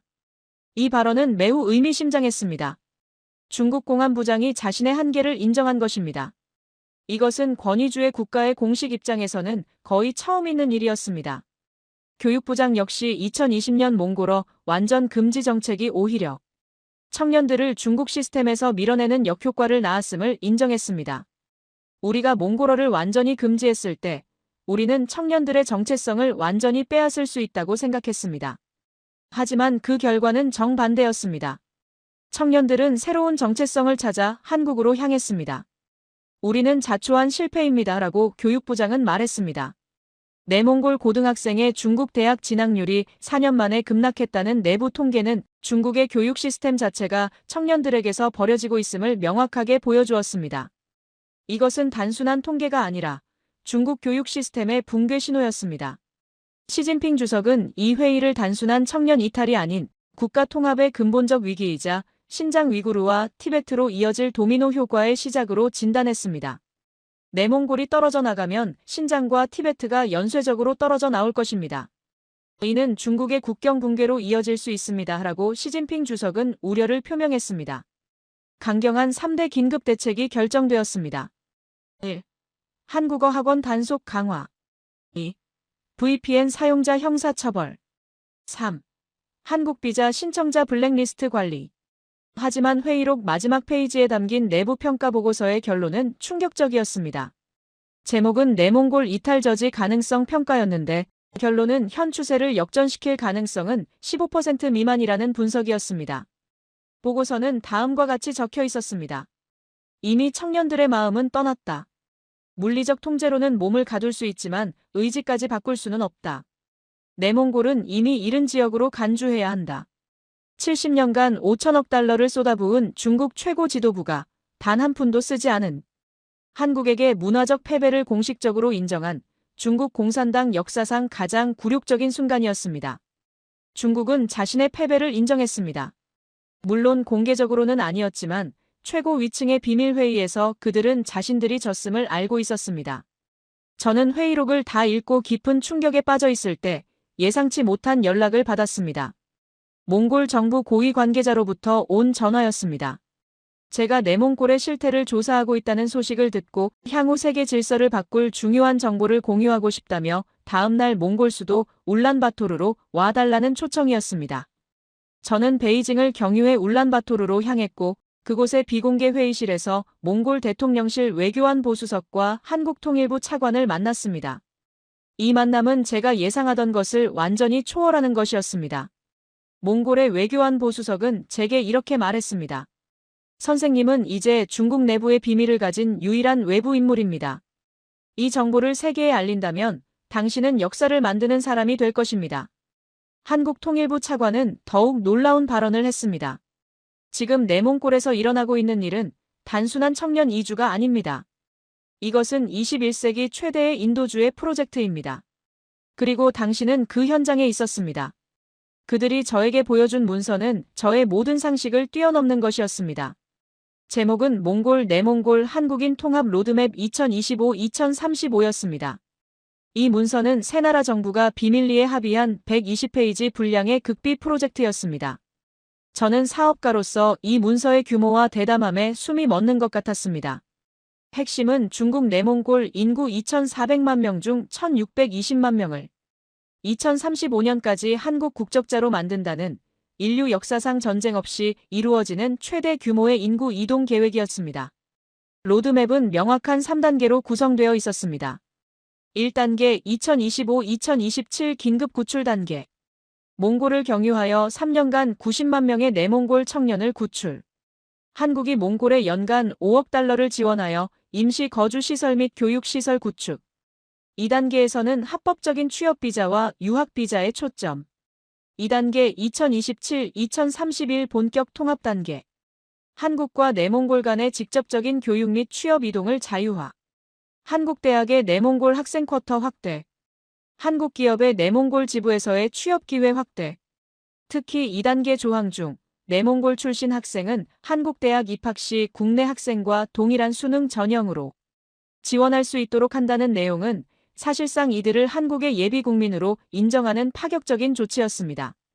제3단계는 시민권 연합체제를 구축하여 내몽골 출신에 한해 이중 국적을 허용. 귀화 절차를 3년으로 단축. 내몽골 출신들을 위한 별도의 문화보존 정책 수립. 이 조항은 몽골 민족이 한국 국적을 얻더라도 몽골인으로서의 정체성을 잃지 않도록 배려하는 지극히 인도적이고 미래지향적인 내용이었습니다. 내몽골 전체 마을이 통째로 한국 국적을 받을 수 있는 길이 열린 것입니다. 문서에는 매우 구체적인 단계별 실행 계획도 포함되어 있었습니다. 1단계 실행 전략. 중국 정부의 눈을 피하기 위해 몽골 카자흐스탄 중앙아시아 경로를 통한 간접 루트 설정. 각 주요 도시의 한국 교육원 설립 명목상은 한국문화교류센터. 월 3만 명 규모의 유학생 모집 및 교육. 2단계 실행 전략. 한국 부산, 대구, 광주의 내몽골인 정착촌 조성. 한국 기업들의 내몽골 청년 채용 확대 삼성, LG, 현대차 등 대규모 기업들의 참여 약속. 한국 대학교의 내몽골 학생 입학 정원 2배 확대. 3단계 실행 전략. 내몽골 문화센터 설립 서울, 부산, 인천. 내몽골 몽골 한국 삼각 경제권 구성. 매년 문화축제 개최. 최종 비전은 2035년까지 몽골 340만 명과 내몽골계 한국인 1,620만 명이 한글로 연결된 공동체를 형성한다는 것이었습니다. 이 숫자가 의미하는 바는 무엇일까요? 한국의 현재 인구가 약 5,200만 명입니다. 만약 이 계획이 성공한다면 내몽골계 한국인만으로도 한국 인구의 30% 이상을 차지하게 됩니다. 이것은 한국이 단순한 국가를 넘어 새로운 문명권의 중심이 되는 것을 의미합니다. 문서의 마지막 페이지에는 한 문장이 적혀 있었습니다. 이 프로젝트는 강제가 아니라 자발성에 기초한다. 단 한 명도 강요하지 않는다. 오직 기회만 제공한다. 한국 차관은 이 프로젝트의 핵심은 강제가 아닌 자발성이라고 거듭 강조했습니다. 우리는 절대 누구도 한국으로 오라고 강요하지 않습니다. 우리는 단지 기회만 제시합니다. 문은 열려 있고 누가 들어올지는 그들의 선택입니다. 이것이 우리와 중국의 근본적인 차이입니다. 라고 차관은 말했습니다. 중국은 70년간 군대와 5천억 달러로 이들을 지배했지만 한국은 단 10년 만에 문화와 언어로 1,620만 명의 영혼을 해방시키고 있었습니다. 저는 이 문서를 다 읽고 난 후 제가 목격한 것이 단순한 사회현상이 아니라 총이 아니라 한글로 무너지는 21세기 제국의 종말과 새로운 문화 강국의 부상이라는 역사적 전환점임을 확신했습니다. 저는 베를린으로 돌아와 이 모든 자료를 정리하며 50년 넘게 사업가로 살아온 제 인생에서 가장 경이로운 경험을 했습니다. 중국은 70년간 총과 군대, 그리고 5천억 달러라는 천문학적인 돈을 쏟아부었지만 결국 억압은 자유를 이길 수 없다는 진실을 증명했을 뿐입니다. 반면 한국은 단 한 명의 군인도 단 한 푼의 돈도 쓰지 않았습니다. 한국이 한 것은 단지 세상에서 가장 과학적이고 배우기 쉬운 문자, 바로 한글을 만들고 전 세계가 매료될 만큼 자유롭고 매력적인 문화 콘텐츠를 만들어낸 것뿐이었습니다. 이제 이 현상은 내몽골에 국한되지 않습니다. 신장, 티베트, 광시 지역에서도 한국 문화의 열풍이 일기 시작했습니다. 한글 학습자는 벌써 1,000만 명을 넘어섰습니다. 이것은 단순한 문화 현상이 아닙니다. 이것은 문명의 선택입니다. 사람들은 억압과 자유 사이에서, 폐쇄성과 개방성 사이에서, 명령과 존중 사이에서 자유를 선택하고 있는 것입니다. 결국 중국은 억압으로 1,620만 명의 마음을 잃었고, 한국은 한글이라는 희망의 언어와 문화라는 따뜻한 품으로 1,620만 명의 미래를 얻었습니다. 78세 바타르 할머니가 눈물로 지켜낸 손녀 에르덴의 서울대학교 합격 통지서는 단순한 개인의 성공이 아니라 억압받는 모든 민족에게 전하는 희망의 선언이었습니다. 이제 곧 내몽골은 노인과 빈 건물만 남는 유령 도시가 될 것이며 1,620만 명의 새로운 한국인들이 대한민국이라는 이름 아래 더 큰 문화적, 경제적 번영을 이끌어갈 것입니다. 역사가들은 이 현상을 어떻게 평가할까요? 저는 확신합니다. 이것은 미래의 교과서에서 이렇게 적힐 것입니다. 2024년 한글과 한국 문화가 세상을 바꿨다. 억압적인 국가 체제가 무너지고 새로운 문명의 질서가 세워졌다. 이것은 전쟁도 혁명도 아니었다. 이것은 인류 역사상 가장 조용하고 가장 평화로운 그리고 가장 완벽한 문화적 해방이었다. 이것이 바로 21세기 총이 아니라 문화가 승리하는 새로운 지정학적 질서의 시작입니다. 여러분께서는 오늘 인류 역사상 가장 조용하고 가장 완벽한 해방의 순간을 목격하셨습니다. 이 놀라운 이야기 속에서 가장 가슴 벅찼던 순간은 언제였는지, 그리고 여러분이 생각하는 한국 문화의 진짜 힘은 무엇인지 댓글로 자유롭게 의견을 나눠주십시오. 여러분의 소중한 생각과 이야기는 저희 채널을 만들어가는 큰 힘이 됩니다. 여기 베를린에 돌아와 이 모든 자료를 정리하는 저는 하나의 결론에 도달했습니다. 돈과 권력은 일시적이지만 문화와 언어는 영원하다. 우리가 목격한 이것은 단순한 사건이 아닙니다. 이것은 문명의 대전환, 그리고 인류 역사의 새 장입니다. 돈과 권력은 일시적이지만 문화와 언어는 영원하다. 우리가 목격한 이것은 단순한 사건이 아닙니다. 이것은 문명의 대전환, 그리고 인류 역사의 새 장입니다. 50년간 사업가로 살아오면서 저는 많은 것을 잘못 이해했습니다. 저는 생각했습니다. 돈이 가장 크다. 하지만 문화가 더 크다는 것을 배웠습니다. 저는 생각했습니다. 힘이 중요하다. 하지만 존엄이 더 중요하다는 것을 배웠습니다. 저는 생각했습니다. 많은 자산이 부의 척도다. 하지만 진정한 부는 자유라는 것을 배웠습니다. 이제 저는 깨닫습니다. 1,620만 명의 내몽골 청년들이 선택한 것은 단순한 한국이 아닙니다. 그들이 선택한 것은 존엄의 시스템, 자유의 시스템, 그리고 가능성의 시스템입니다. 이 현상은 어디까지 갈까요? 역사가들의 관점에서 보면 이것은 제국주의적 통제체계의 종말과 문화주의적 협력체계의 시작을 의미합니다. 중국이 한 것 총, 군대, 억압, 결과 저항, 이탈, 붕괴. 한국이 한 것 영상, 음악, 한글, 결과, 선택, 연대, 성장. 이 대비는 인류 역사에서 가장 명확한 두 가지 모델의 충돌을 보여줍니다. 그리고 역사는 어느 것이 더 강력한지를 말해주고 있습니다.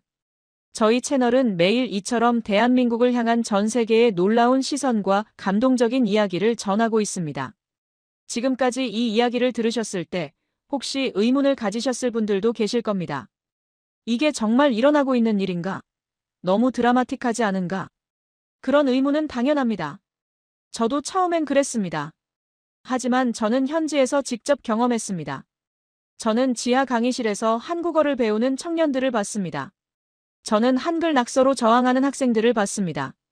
저는 78세 할머니가 손녀의 합격장을 들고 우는 모습을 봤습니다. 이것은 가상의 이야기가 아닙니다. 이것은 현재 일어나고 있는 역사입니다. 다음 이야기를 놓치지 않으시려면 구독과 좋아요 버튼 꼭 눌러주시고 알림 설정으로 가장 먼저 희망의 메시지를 받아보시기 바랍니다. 저희와 함께 역사의 증인이 되어 주십시오. 오늘 저희와 함께 해주셔서 진심으로 감사합니다. 속보입니다.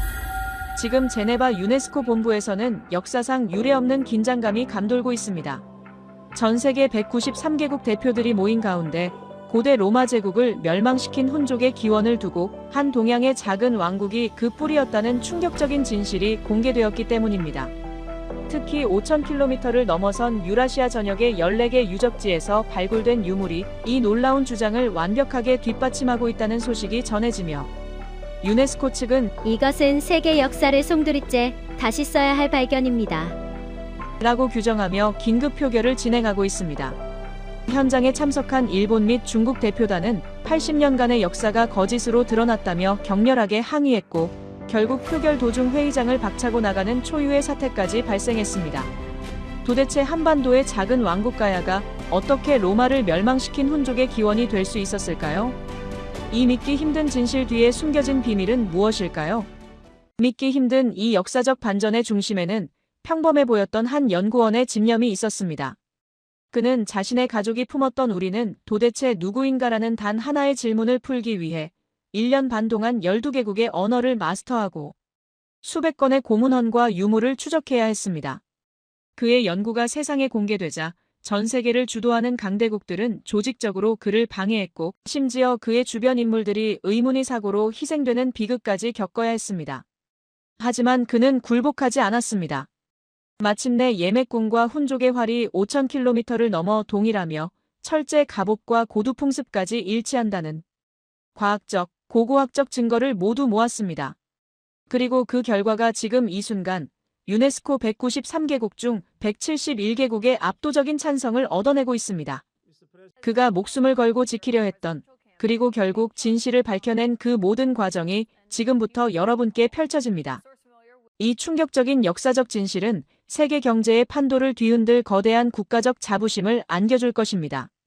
우리 채널은 매일 여러분의 심장을 뛰게 하는 해외 감동 사연과 잃어버린 우리 민족의 위대한 역사를 발굴하고 있습니다.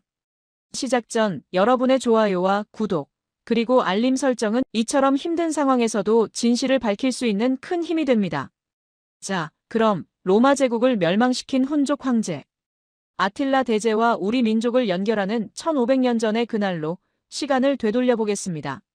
저는 지금도 종종 눈을 감고 벨기에 이민 2세대로서 옥스퍼드 대학 고대사 연구원으로 일하고 있었지만 마음 한구석에 늘 자리했던 질문을 떠올립니다. 그것은 바로 저의 아버지께서 평생 던지셨던, 그리고 임종 직전에 제게 유언처럼 남기셨던 단 하나의 질문이었습니다. 그들이 도대체 어디서 왔을까? 저의 이름은 아르투르 코스테르입니다. 저는 아버지를 따라 고대 유라시아 유목 민족의 이동 경로를 연구하며 평생을 보냈습니다. 아버지는 특히 로마를 무너뜨린 훈족의 기원이 중앙아시아나 시베리아라는 학계의 주류 의견에 늘 의문을 품으셨습니다.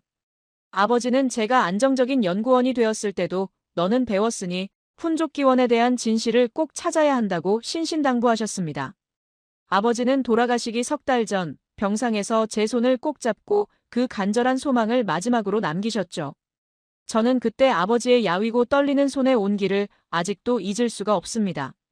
그것은 단순한 호기심이 아니라 한 인간의 정체성을 향한 평생의 집념이었으니까요. 아버지의 유언을 가슴에 품고 저는 1년 동안 훈족과 관련된 모든 고대 자료를 파헤쳤습니다. 저는 옥스퍼드의 넓은 서고를 내 집처럼 드나들며 그리스어, 라틴어, 고대 튜트너 문헌들을 뒤적였습니다. 하지만 주류 학설을 뒤집을 만한 결정적인 진전은 없었습니다. 모든 학자들이 중앙아시아나 시베리아를 훈족의 발원지로 지목했기 때문에 저는 수많은 데이터 속에서 의미 있는 연결고리를 찾지 못하고 지쳐가고 있었습니다. 마치 끝없이 펼쳐진 황량한 초원을 헤매는 기분이었죠. 그렇게 시간이 흘러 계절이 바뀌고 가을이 깊어지던 어느 오후였습니다. 저는 옥스퍼드 보들리 도서관의 깊숙한 특별 컬렉션실에서 5세기 비잔틴 문헌인 프리스쿠스의 아틸라 궁정 방문기의 라틴어 필사본을 읽고 있었습니다. 먼지 쌓인 양피지를 한 장 한 장 조심스럽게 넘기며 라틴어를 해독하던 순간 제 눈을 떼지 못하게 만든 구절이 나타났습니다. 거기에 이렇게 적혀 있었죠. 동방 왕족 아틸라, 해 뜨는 땅에서 왔다. 해 뜨는 땅. 이 표현은 단순히 동쪽이라는 지리적 방향을 의미하는 것이 아니었습니다. 제가 아는 한 5세기 비잔티움 사람들이 이 표현을 사용할 때는 유라시아 대륙의 아주 먼 동쪽 끝, 즉 극동 지역을 지칭할 때 사용하던 매우 특정한 용어였습니다. 심장이 미친 듯이 뛰기 시작했습니다. 이것은 단순한 추측이 아니라 훈족의 황제 아틸라가 동방의 왕족 출신이라고 당대 기록자가 명확히 적어놓은 결정적인 단서였습니다. 저는 떨리는 손으로 그 구절을 카메라에 담았습니다. 이 작은 구절 하나가 제가 1년 내내 찾아 헤맸던 거대한 퍼즐의 첫 번째 조각이었으니까요. 도대체 어디서 온 왕족이었을까요? 도서관을 나와 복도를 걷고 있는데 저도 모르게 발걸음이 멈췄습니다. 근처 강의실에서 동양계 학생들이 대화하는 소리가 들려왔습니다. 그들의 언어는 한국어였는데 저는 그들의 대화 속에서 몇몇 단어에 완전히 사로잡혔습니다. 야, 근데 가야 진짜 신기하지 않아? 그렇게 작은 나라가 철로 떼돈 벌었다며?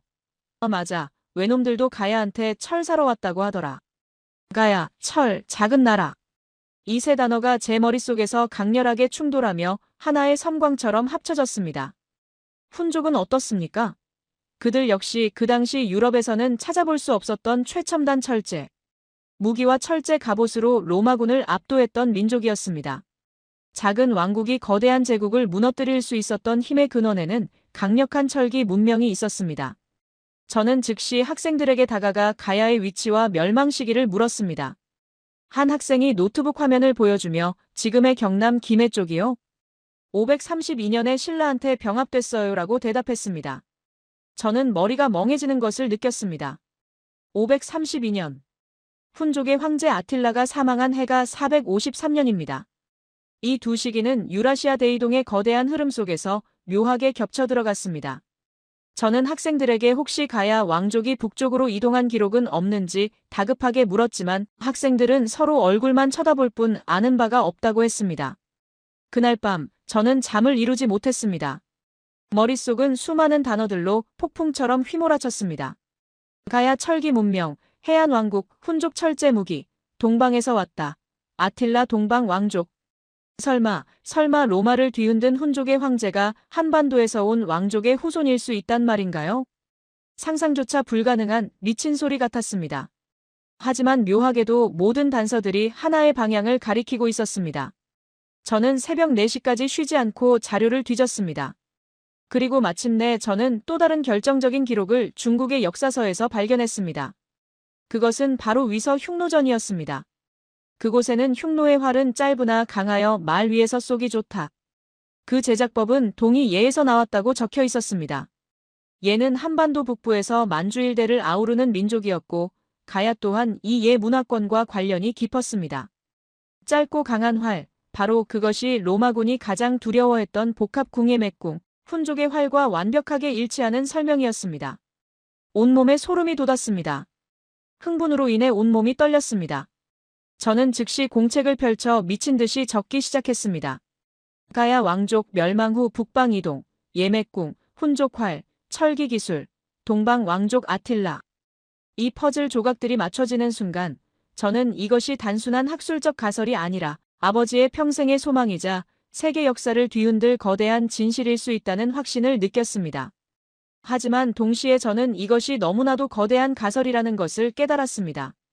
저는 이 가설을 뒷받침할 훨씬 더 완벽하고 물샐 틈 없는 증거가 필요했습니다.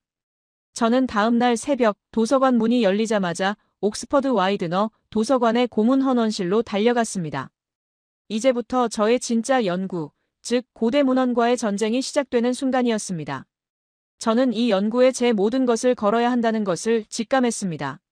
와이드너 도서관 고문 헌실은 일반인의 출입이 엄격히 통제되는 곳입니다. 옥스퍼드 연구원 신분증이 있어야만 들어갈 수 있는 고대 역사의 비밀이 잠들어 있는 성역과도 같은 곳이죠. 저는 곧장 훈족 관련 서가로 향했습니다. 제가 가장 먼저 찾아야 했던 것은 5세기 비잔틴 외교관인 프리스쿠스가 직접 아틸라의 궁정을 방문하고 쓴 기록이었습니다. 라틴어 원문을 펼치는 순간 저는 다시 한번 전율했습니다. 그 기록에는 훈족의 활에 대한 구체적인 묘사가 담겨 있었죠. 저들이 쓰는 활은 짧으나 놀라울 정도로 강력하다. 반달 모양으로 휘어 있으며 나무와 뼈와 힘줄을 겹쳐 만들었다. 말 위에서 쏘기에 완벽하다. 복합궁. 이 네 글자가 제 머릿속을 강타했습니다. 나무와 뼈, 힘줄을 겹쳐 만든 활, 즉 복합공은 그 당시 아시아의 기마 민족만이 가질 수 있었던 최첨단 기술이었습니다. 그리고 그 구조는 제가 어젯밤 자료에서 보았던 한반도의 고대 민족이 사용했던 예맥공과 완벽하게 일치했습니다. 저는 급히 한국 고고학 자료를 찾았습니다. 김해 대성동 고분 발굴 보고서. 그 보고서에 실린 활 복원도를 보는 순간 저는 숨을 멈추었습니다. 길이, 곡률, 구조 모든 것이 프리스쿠스가 묘사한 훈족의 활과 동일했습니다. 이것은 단순한 우연일 리가 없었습니다. 5,000km 이상 떨어진 동양의 작은 왕국과 유럽의 거대한 유목. 제국이 어떻게 똑같은 무기 기술을 공유할 수 있었을까요? 저는 여기서 멈추지 않았습니다. 6세기 로마 역사가 요르다네스가 쓴 게티카를 펼쳤습니다. 그곳에는 훈족에 대한 설명이 다시 한번 제 가설을 뒷받침해 주었습니다.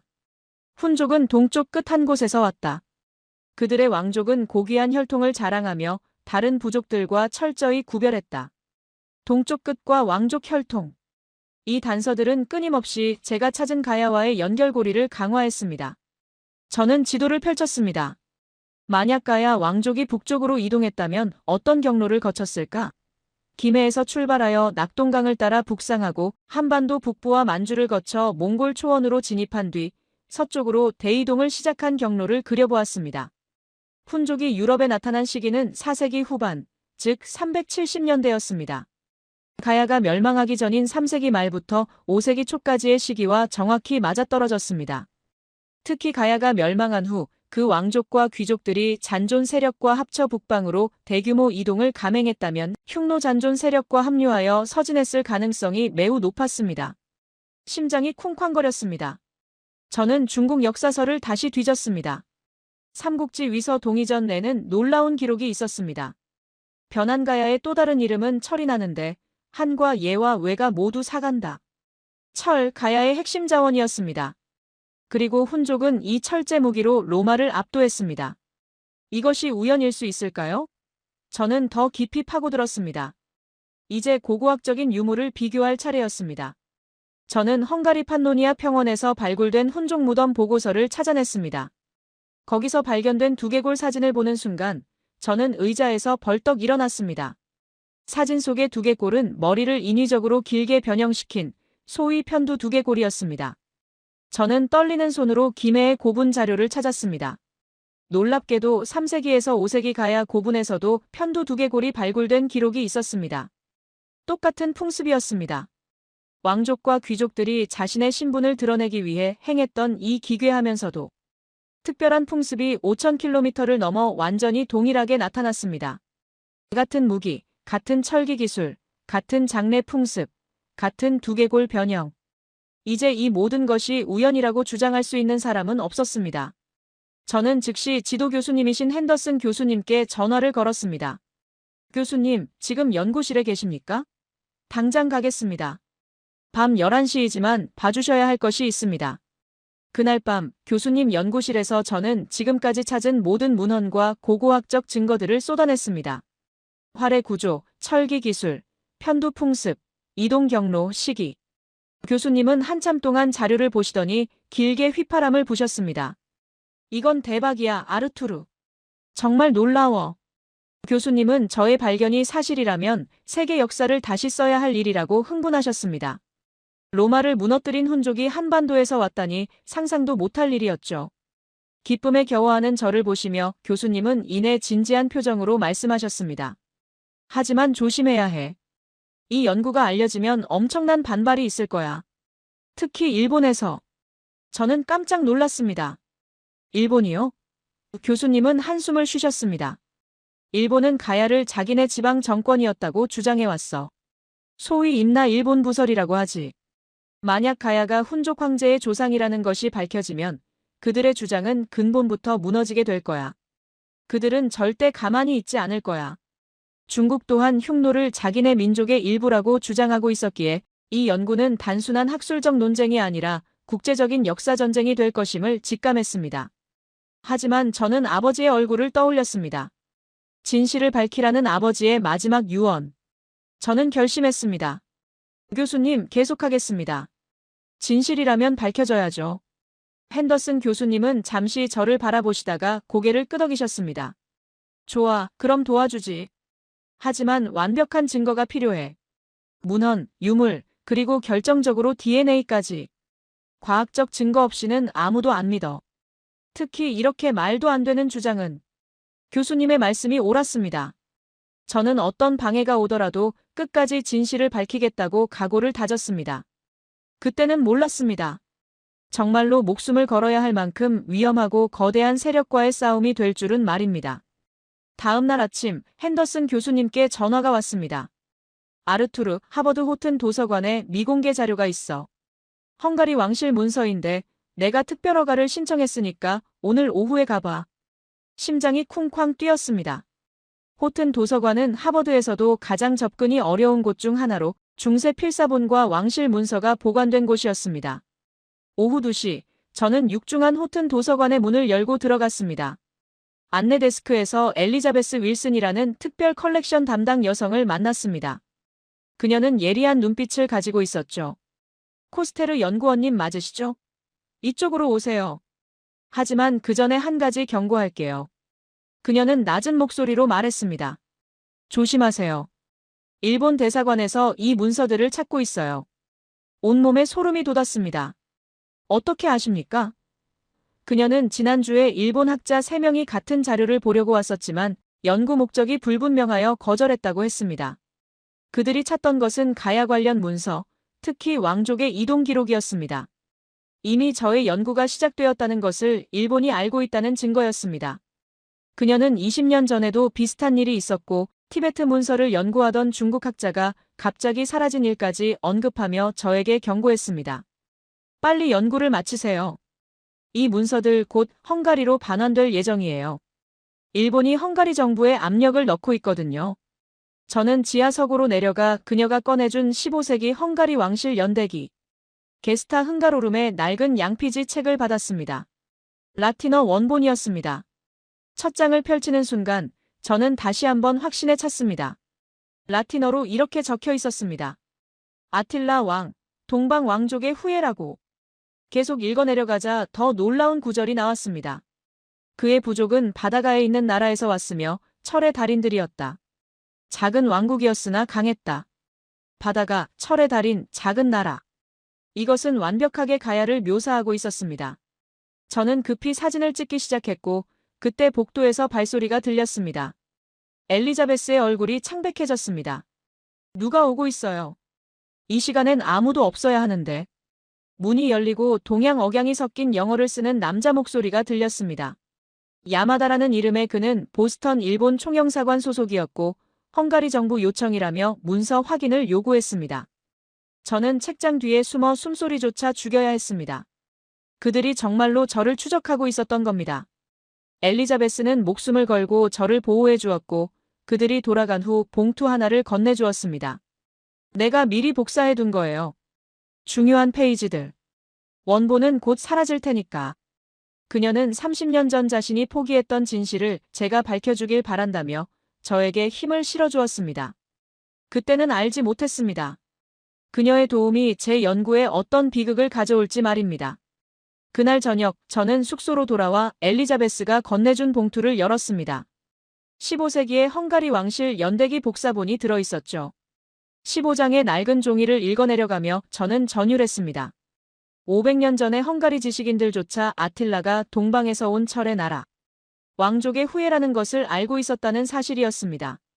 이것은 단순한 전설이 아니라 유럽 깊숙이 전해 내려온 역사적 기억이었습니다. 밤 11시, 저는 캔달 스퀘어 근처의 조용한 카페에서 엘리자베스를 다시 만났습니다. 그녀는 또 다른 봉투를 꺼냈습니다. 이건 1920년대 헝가리 고고학자의 비공식 노트예요. 그 노트에는 판노니아 평원에서 가야식 철제 갑옷이 발견되었으나 당시 헝가리 정부가 일본과의 외교적 밀약 때문에 은폐를 지시했다는 충격적인 기록이 담겨 있었습니다. 모든 퍼즐이 맞춰지는 듯 했습니다. 일본은 이미 수십 년 전부터 이 진실을 알고 있었고 조직적으로 은폐해왔던 것입니다. 엘리자베스의 얼굴에는 깊은 근심이 드리워 있었습니다. 그녀는 조심하세요, 아르투르.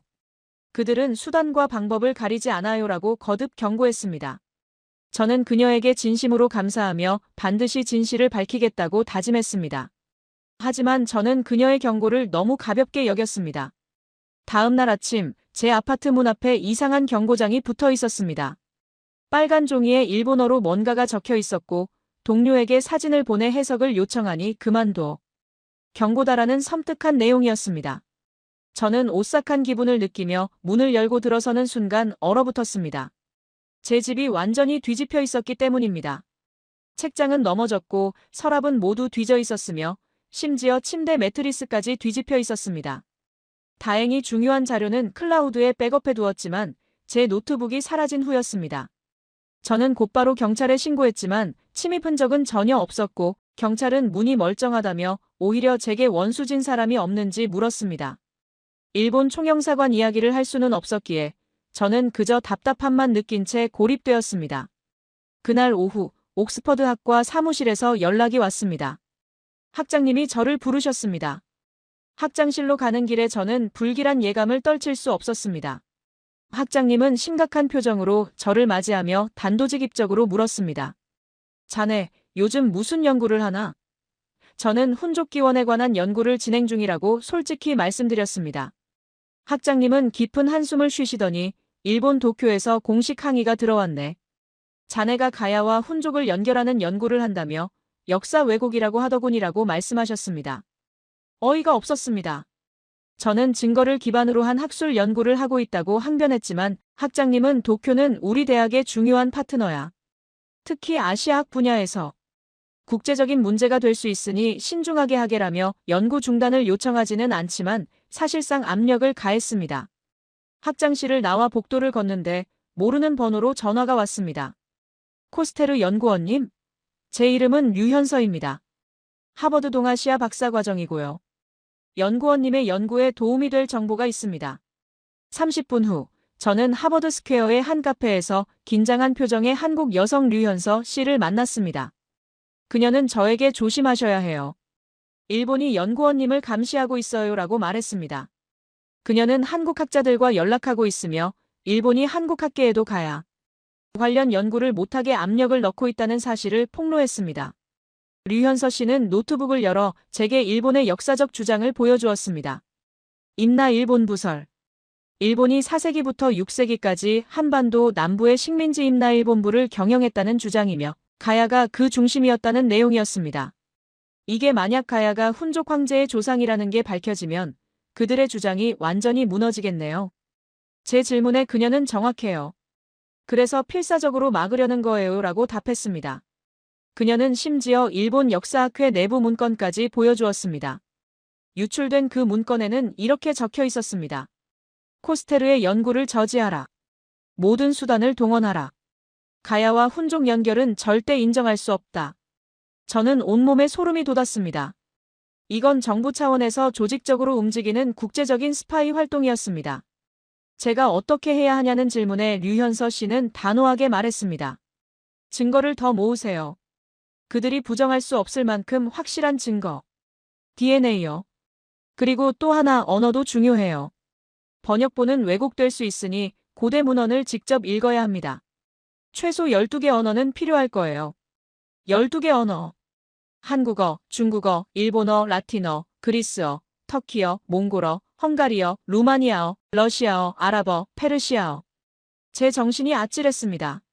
하지만 류현서 씨는 진심이라면 가능하다고 한국 학자들이 도와줄 것이라고 저를 격려했습니다.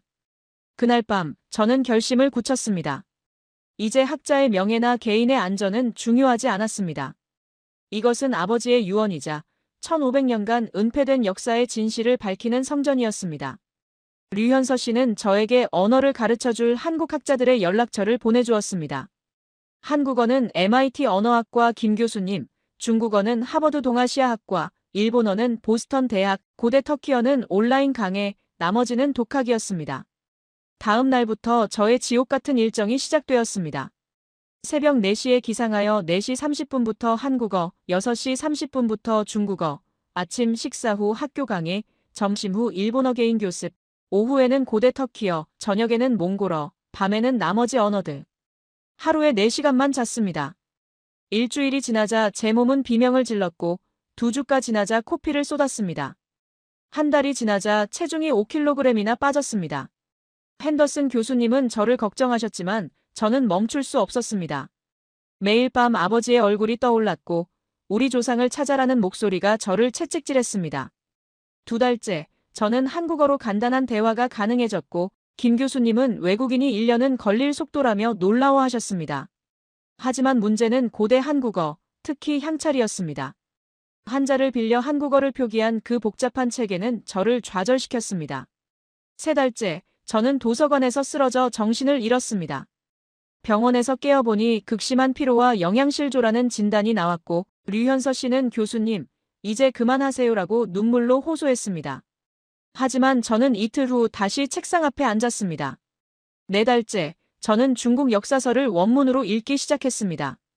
위서와 삼국지, 후한서를 읽으며 흉노는 동이 예에서 나왔다와 변하는 철이 나고 한과 예와 외가 사 간다는 기록을 직접 눈으로 확인했습니다.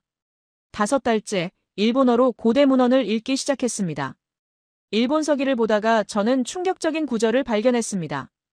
일본의 기록에도 가라국가야의 다른 이름은 철이 많아 외가 이를 무역했다고 나와 있었습니다. 무역 상대였지 식민지의 지배 대상이 아니라는 사실이 일본 스스로의 기록에 버젓이 남아 있었던 것입니다. 6달째 고대 터키어 문헌인 오르온 비문을 읽었습니다. 큰 바다 건너에서 온 형제들이라는 구절은 동쪽을 가리키고 있었습니다. 7달째 몽골 비사 원문에서 서쪽 형제들은 더 먼 서쪽으로 갔다는 구절을 발견했습니다. 모든 것이 훈족의 이동을 암시하고 있었습니다. 9달째 저는 라틴어와 그리스어 고문을 읽었습니다. 프리스쿠스, 요르다네스, 암미아노스, 마르켈리누스 등 모든 로마 역사가들이 훈족은 동쪽 끝에서 왔다고 기록했습니다. 10달째 페르시아와 아랍어 여행기를 통해 그들의 활은 작으나 강하다. 그들은 자신들이 먼 동쪽에서 왔다고 말한다는 기록을 수집했습니다. 그리고 마침내 1년 반이 지난 어느 날 저는 루마니아어로 쓰인 다키아 지방 기록을 읽고 있었습니다. 동방 왕자들이 이곳에 정착했다. 그 순간 제가 12개 언어로 수집한 수백 개의 문헌, 증거들이 모두 한 곳을 가리키고 있다는 것을 깨달았습니다. 가야. 저는 떨리는 손으로 핸더슨 교수님께 이메일을 보냈습니다. 준비됐습니다. 발표하겠습니다. 이제 남은 것은 과학적 증거와 최종 결전뿐이었습니다. 하지만 저는 이때 이미 어둠의 세력이 저의 주변을 다시 조여오고 있다는 것을 전혀 알지 못했습니다. 저는 기대감에 부풀어 잠자리에 들었지만 새벽 2시 끔찍한 소식이 저를 깨웠습니다. 핸더슨 교수님의 전화였습니다. 목소리는 떨리고 있었습니다. 아르투르. 엘리자베스가 교통사고로 사망했어. 저는 믿을 수 없었습니다. 불과 몇 주 전 저에게 비밀 문서를 건네주며 진실을 밝히라고 용기를 주었던 엘리자베스 윌슨이 보스턴 16번 도로에서 트럭에 들이받쳤고 운전자는 도주했다고 했습니다. CCTV는 공교롭게도 고장이 났다고 했습니다. 교수님과 저는 굳이 말하지 않아도 알고 있었습니다. 이것은 단순한 우연이 아니었습니다. 엘리자베스는 저희 연구를 방해하려는 어둠의 세력에 의해 희생된 것입니다. 다음 날 저는 엘리자베스의 집을 찾아갔습니다. 그녀의 딸 사라가 눈이 빨갛게 부은 채 문을 열어주었습니다. 사라가 건넨 봉투 안에는 엘리자베스의 손글씨로 쓰인 편지가 들어있었습니다. 아르투르에게. 내가 이 편지를 읽고 있다면 나는 이미 이 세상에 없을 것이다. 놀라지 마. 나는 알고 있었다. 그들이 나를 노리고 있다는 것을. 편지에는 지난주 일본 대사관 남자가 와서 헝가리 문서를 넘기라고 위협했으며 그녀가 30년 전 자신이 못한 일을 제가 해낼 것이라 믿기에 굴복하지 않았다는 내용이 담겨 있었습니다. 봉투 안에는 USB가 있었습니다. 그녀가 평생 모아온 자료들, 즉 일본이 수십 년간 은폐해온 증거들이 담겨 있었습니다. 판노니아 평원 발굴 보고서, 가야식 철제 유물 사진, 헝가리 정부와 일본의 밀양 문서. 그녀는 저에게 이 모든 것을 세상에 알려라. 그리고 포기하지 마라. 너의 아버지의 꿈이기도 하니까라는 마지막 유언을 남겼습니다. 엘리자베스의 희생 앞에서 저는 반드시 진실을 밝히겠다고 다시 한번 굳게 다짐했습니다. 눈물이 흘러내렸지만 이제 슬픔은 분노와 집념으로 바뀌었습니다. 아파트로 돌아와 USB를 컴퓨터에 꽂았습니다. 수백 개의 파일 중 첫 번째 파일은 1925년 헝가리 발굴 보고서였습니다. 사진 속 철제 갑옷 파편은 한국 김해 고분에서 출토된 것과 완벽하게 동일한 형태였습니다. 두 번째 파일은 1935년 일본 외무성과 헝가리 정부 간의 밀양 문서였습니다. 가야 관련 유물 발견 시 즉시 보고할 것, 공개하지 말 것. 명백한 역사 은폐 시도였습니다. 세 번째 파일에서는 1945년 훈족 무덤 발굴 사진과 함께 편도 2개꼴, 그리고 놀랍게도 고곡이 함께 발견된 사실이 기록되어 있었습니다. 고곡은 한반도 특유의 쉼표 모양 장신구로 가야 왕족의 상징이었습니다. 네 번째 파일, 1950년 헝가리 인류학자의 연구 노트에는 세켈리족의 DNA 분석 결과 동아시아 유전자 표지가 발견되었으며 특히 한반도 남부 지역과 유사성이 높았지만 이 연구는 정치적 이유로 중단되었다는 기록이 있었습니다. 이미 50년 전부터 모든 증거가 있었지만 일본이 막아왔던 것입니다. 엘리자베스는 이 모든 비밀을 폭로하기 위해 목숨을 걸었던 것입니다. 저는 주먹을 불끈 쥐며 엘리자베스의 뜻을 잇겠다고 다짐했습니다. 다음 날, 저는 핸더슨 교수님을 만났습니다. 교수님, 이제 헝가리로 가야 합니다. 판노니아 평원의 유물들을 직접 확인해야 합니다. 교수님은 위험하다고 경고하셨지만 저의 결의를 꺾을 수 없다는 것을 아셨습니다. 교수님은 그럼 혼자 가지 마. 한국 학자들과 함께 가라고 조언하셨고 저는 곧바로 류현서 씨에게 연락했습니다. 현서 씨는 흔쾌히 다음 주에 헝가리로 합류하겠다고 했습니다. 그리고 그녀는 서울대 윤도경 교수님도 동행하기로 했다는 놀라운 소식을 전해주었습니다. 윤 교수님은 한국 고대사 전공의 최고 권위자이자 가야 전문가셨습니다. 드디어 저의 연구는 국제적인 진실규명팀의 형태를 갖추기 시작했습니다. 하지만 저는 알고 있었습니다. 이제 진짜 위험이 시작된다는 것을. 일주일 후, 저는 부다페스트 공항에 도착했습니다. 15년 만에 고향 땅이었지만 연구의 압박감과 엘리자베스의 희생으로 인해 마음은 무거웠습니다. 류현서 씨와 윤도경 교수님이 함께였습니다. 윤 교수님은 60대 초반의 온화한 분이셨지만 눈빛에는 학자로서의 강한 열정이 느껴졌습니다. 코스테르 연구원님, 한국 학계가 주목하고 있습니다. 저는 렌터카를 빌려 판노니아 평원의 세켈리족 마을로 향했습니다. 부다페스트에서 동쪽으로 2시간 거리였습니다. 마을 어귀에서 만난 노인이 저를 뚫어지게 보더니 자네 세켈리족인가? 요즘 일본 사람들이 자주 와. 뭘 찾는지 모르겠지만 조심하게라고 경고했습니다. 심장이 철렁했습니다. 그들은 이미 우리의 움직임을 알고 있었던 것입니다. 서둘러 언덕으로 올라가 발굴 현장 책임자를 만났습니다. 그가 우리를 안내한 보관함 안에는 5세기 훈족시대 무덤에서 발굴된 놀라운 유물들이 들어있었습니다. 첫 번째는 편두 2개꼴. 윤도경 교수님은 이거 가야 고분에서도 나오는데 라며 경악하셨습니다. 두 번째는 철제 무기와 화살촉. 현서 씨가 사진을 찍으며 형태가 김해 출토품과 유사해요라고 말했습니다. 세 번째는 말 갑옷 파편, 즉 동복이라고 불리는 것이었습니다. 윤 교수님은 흥분하여 맞아요. 이건 완전히 가야 양식입니다. 복천동 고분 유물과 동일해요라고 확인해 주셨습니다. 그리고 네 번째, 장신구 사이에서 발견된 파란색 고곡. 현서 씨가 조심스럽게 꺼내 들었습니다. 한반도 특유의 쉼표 모양 옥이었습니다. 어떻게 이게 여기 있죠? 현장 책임자는 수수께끼라고 했지만 우리는 알고 있었습니다. 이것은 한반도에서 온 것이었습니다. 마지막으로 복원된 훈족의 활이 전시되어 있었습니다. 나무, 뼈, 힘줄을 겹쳐 만든 복합궁. 저는 제가 가져간 김해 대성동 고분에서 복원한 예매궁 사진을 나란히 놓았습니다. 길이, 곡률, 구조가 거의 동일했습니다. 현장 책임자마저 완전히 같은 기술이네요라며 놀라움을 금치 못했습니다. 모든 증거가 가야를 가리키고 있었습니다. 그날 저녁 마을 숙소에서 회의를 진행했습니다. 증거가 충분합니다. 화살촉, 갑옷, 고곡, 편두 모두 가야 양식이에요. 우연일 수 없습니다. 윤 교수님의 확신에 찬 목소리였습니다. 하지만 현서 씨는 더 결정적인 증거, DNA가 필요하다고 주장했습니다. 바로 그때였습니다. 문이 쾅 하고 열리더니 마을 노인이 헐떡이며 들어왔습니다. 큰일 났네. 검은 차 2대가 마을로 들어오고 있어. 일본 사람들이야. 우리는 급히 짐을 챙겨 뒷문으로 빠져나갔습니다. 현서 씨가 운전대를 잡았고 우리가 차를 출발시키는 순간 검은 SUV 2대가 우리를 발견했습니다. 추격전이 시작되었습니다. 어두운 시골길을 미친 듯이 달렸습니다. SUV는 집요하게 우리를 따라왔고 윤 교수님은 두려움에 떨고 계셨습니다. 30분간의 아슬아슬한 추격 끝에 우리는 고속도로에 진입했고 다행히 많은 차들 속에 숨어 그들을 따돌릴 수 있었습니다. 부다페스트에 도착한 우리는 당장 경찰에 신고하는 대신 증거를 가지고 빨리 미국으로 돌아가 DNA 검사를 시작하기로 결정했습니다. 보스턴으로 돌아온 다음 날, 저는 하버드 의대 유전학과 캐서린 박사님을 찾아갔습니다.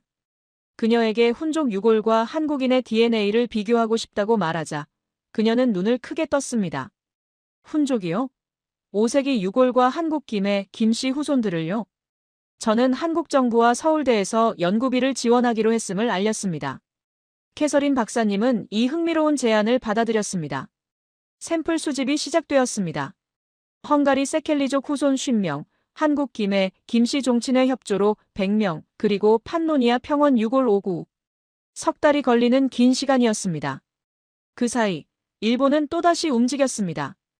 도쿄 유전학 교수가 DNA 검사는 과학적 근거가 없다며 성명을 발표했고 옥스퍼드와 하버드의 연구 중단 요청이 들어왔습니다. 심지어 하버드 의대 서버가 해킹 시도를 받기까지 했습니다. 하지만 우리는 멈추지 않았습니다. 그리고 드디어 석 달 후 캐서린 박사님에게서 전화가 왔습니다. 목소리는 떨리고 있었습니다. 아르투르, 당장 연구소로 와. 저는 윤도경 교수님, 류현서 씨와 함께 연구소 회의실로 달려갔습니다. 캐서린 박사님이 스크린을 켰습니다. 그래프가 나타났습니다. Y 염색체 하플로 그룹 분석 결과. 박사님은 잠시 멈췄다가 떨리는 목소리로 말했습니다. 헝가리 세켈리족과 한국 김해, 김씨의 유전자 마커가 96.8% 일치합니다. 회의실은 침묵에 휩싸였습니다. 96.8%. 윤 교수님과 현서 씨는 눈물을 흘리셨습니다. 이것은 우연이 아니었습니다. 두 집단은 1500년에서 1700년 전, 정확히 5세기경에 공통조상을 가졌다는 것을 과학이 증명한 것입니다. 저는 눈물이 흘러내리는 것을 느끼며 나지막이 속삭였습니다. 아버지, 찾았습니다. 우리 조상을. 캐서린 박사님은 이어서 미토콘드리아 DNA 분석 결과 판노니아 육골의 DNA가 한반도 남부와 만주 일대의 특정 지역과 일치한다는 사실을 발표했습니다. 문헌, 고고학, 그리고 과학까지. 모든 것이 맞아떨어졌습니다. 저는 결심했습니다. 이제 이 진실을 국제학회에서 발표해야 할 때였습니다. DNA 결과가 나온 다음 날, 일본의 역습이 시작되었습니다. 도쿄에서 기자회견이 열렸고, 일본 역사학회 회장인 나카무라 교수가 단상에 섰습니다. 그는 TV를 통해 전 세계에 생중계되는 가운데 코스테르 연구원의 소위 가야와 훈족 연결설은 완전한 날조입니다. DNA 검사 결과 역시 신뢰할 수 없으며 샘플 오염 가능성이 매우 높습니다라고 주장했습니다. 그는 덧붙여 가야는 우리 야마토 외의 영향권이었으며 임나 일본부라는 역사적 사실이 존재합니다. 따라서 훈족과 연결된다 해도 그것은 일본과의 연결을 의미하는 것이라는 황당한 논리를 펼쳤습니다. 일본 언론은 이를 대대적으로 보도했고 중국 역시 흉노가 중국 북방 민족이라며 가세했습니다. 국제적인 역사전쟁이 최고조에 달한 것입니다. 일주일 후 우리는 옥스퍼드 대학에서 공개 토론회를 개최했습니다. 주제는 가야와 훈족 연결설의 진실이었습니다. 강당에는 500명이 넘는 학자와 기자들이 모였고 나카무라 교수도 일본에서 직접 건너와 참석했습니다. 토론이 시작되자 나카무라 교수는 먼저 발언하며 제 주장이 과학적 근거가 부족하고 DNA 일치가 역사적 연결을 의미하지 않는다고 맹공을 퍼부었습니다. 그리고 다시 한번 일본 서기를 근거로 임나 일본 부서를 주장했습니다. 제 차례가 되었습니다. 저는 침착하게 마이크를 잡았습니다. 나카무라 교수님, 일본 서기는 가야가 멸망한 지 200년 후인 8세기에 편찬되었습니다. 게다가 일본 서기 원문을 보면 가라국가야 은철이 많아 왜가 이를 무역했다고 명확히 기록되어 있습니다. 무역 상대였지 지배지는 아닙니다. 이는 일본 스스로의 기록으로 증명되는 사실입니다. 청중들이 술렁였습니다. 제가 한 방 먹이자 나카무라 교수는 얼굴을 붉히며 그래도 가야 왕족이 일본 왕실의 일부였다면 어떻습니까? 라고 목소리를 높였습니다. 저는 빙긋 웃으며 되받았습니다. 그렇다면 일본 왕실도 훈족의 후손이라는 것을 인정하시는 겁니까? 괜찮으신가요? 청중석에서 폭소가 터져나왔습니다. 나카무라 교수는 당황하여 말을 잇지 못했고 그때 윤도경 교수님이 손을 들었습니다. 저도 한 말씀 드리겠습니다. 한국의 삼국사기와 삼국유사에는 가야가 명백히 독립국으로 나오며 신라가 가야를 정복한 것 역시 외국 정복으로 기록되어 있습니다.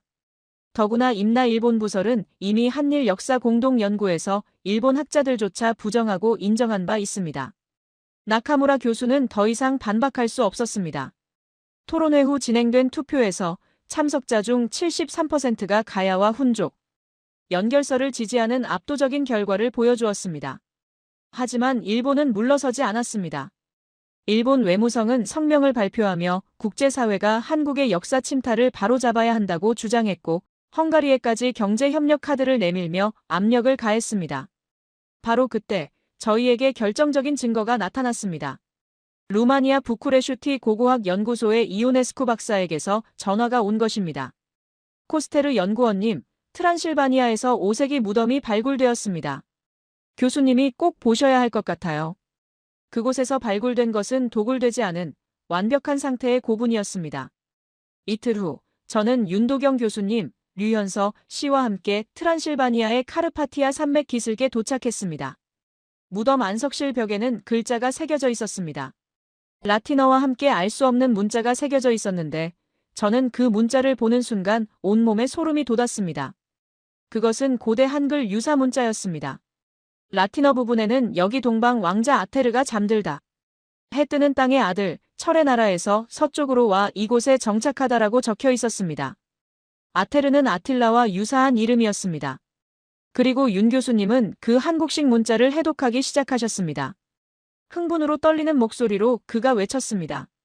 세상에, 이건 이두나 향찰과 비슷해요.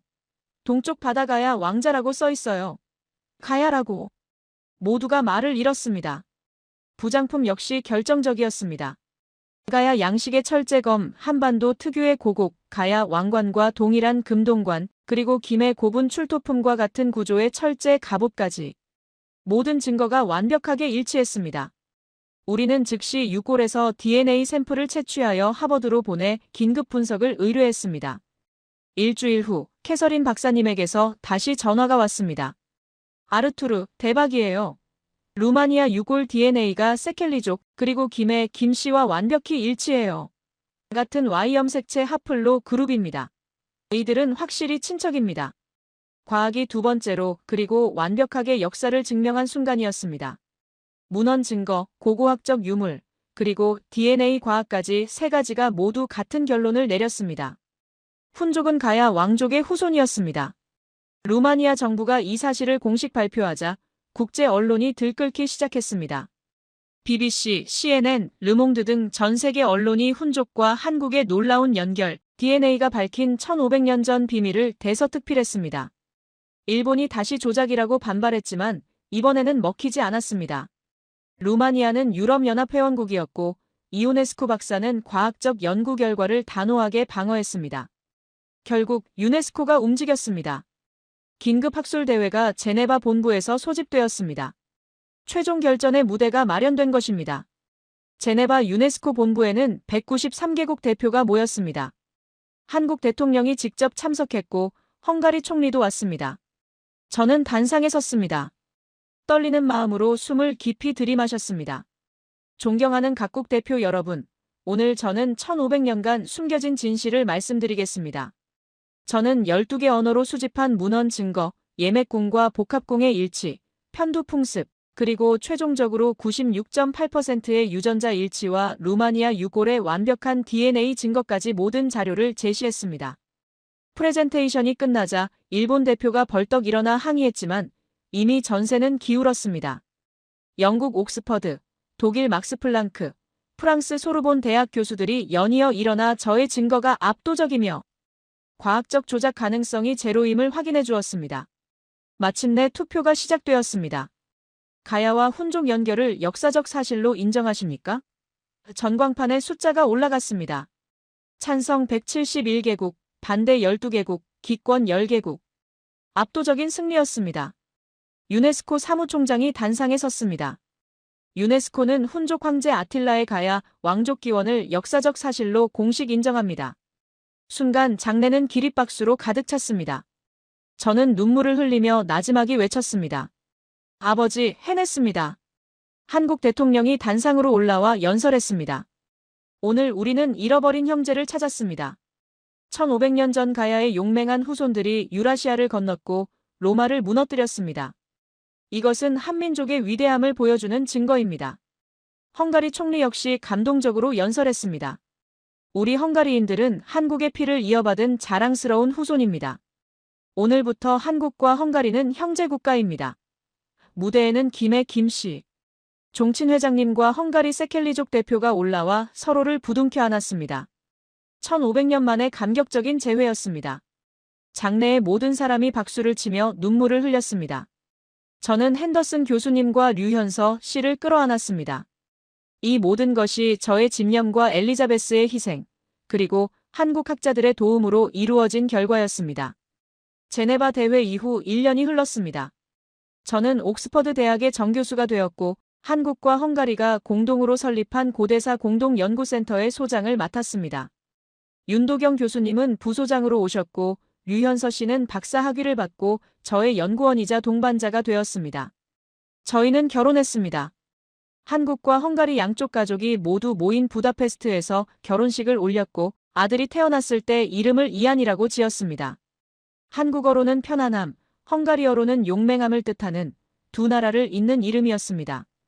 어느 날 5살이 된 이안이가 물었습니다. 아빠, 우리는 한국 사람이야? 헝가리 사람이야? 저는 아들을 안고 창밖을 바라보며 대답했습니다.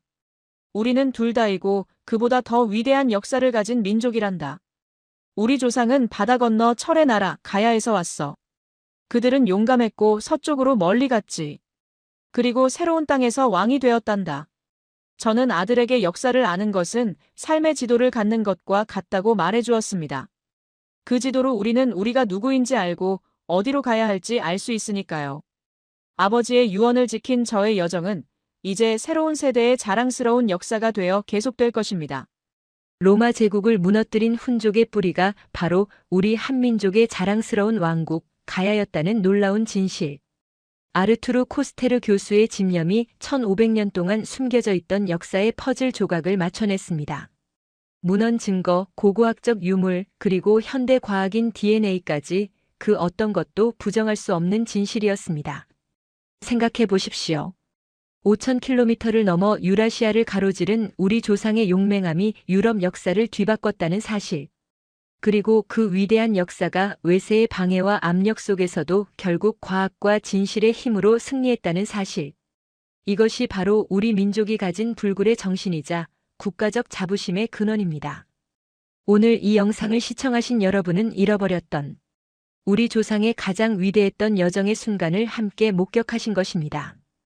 이 감동과 자부심이 여러분의 가슴에도 깊이 울려 퍼지기를 진심으로 소망합니다. 코스테르 교수의 다음 목표는 가야 이전 고조선과 부여의 광활한 역사를 추적하는 것이라고 합니다. 우리 채널은 앞으로도 이렇게 숨겨진 위대한 역사를 발굴하고 시청자 여러분께 깊은 감동과 긍지를 선사하는 영상을 꾸준히 전해드리겠습니다. 만약 오늘 이 영상이 여러분의 가슴을 뜨겁게 만들었다면 좋아요를 눌러 이 위대한 이야기에 동참해 주십시오. 그리고 1500년 만에 되찾은 이 역사적 진실에 대한 여러분의 소감과 생각을 댓글로 남겨주세요. 여러분의 적극적인 의견은 저희가 다음 위대한 역사를 찾아 나서는데 큰 힘이 됩니다. 마지막으로 앞으로 올라올 잃어버린 고조선의 비밀 같은 더 놀라운 이야기를 놓치지 않도록 구독과 알림 설정까지 꼭 부탁드립니다. 다음에도 더 경이로운 이야기로 찾아뵙겠습니다. 시청해주셔서 감사합니다.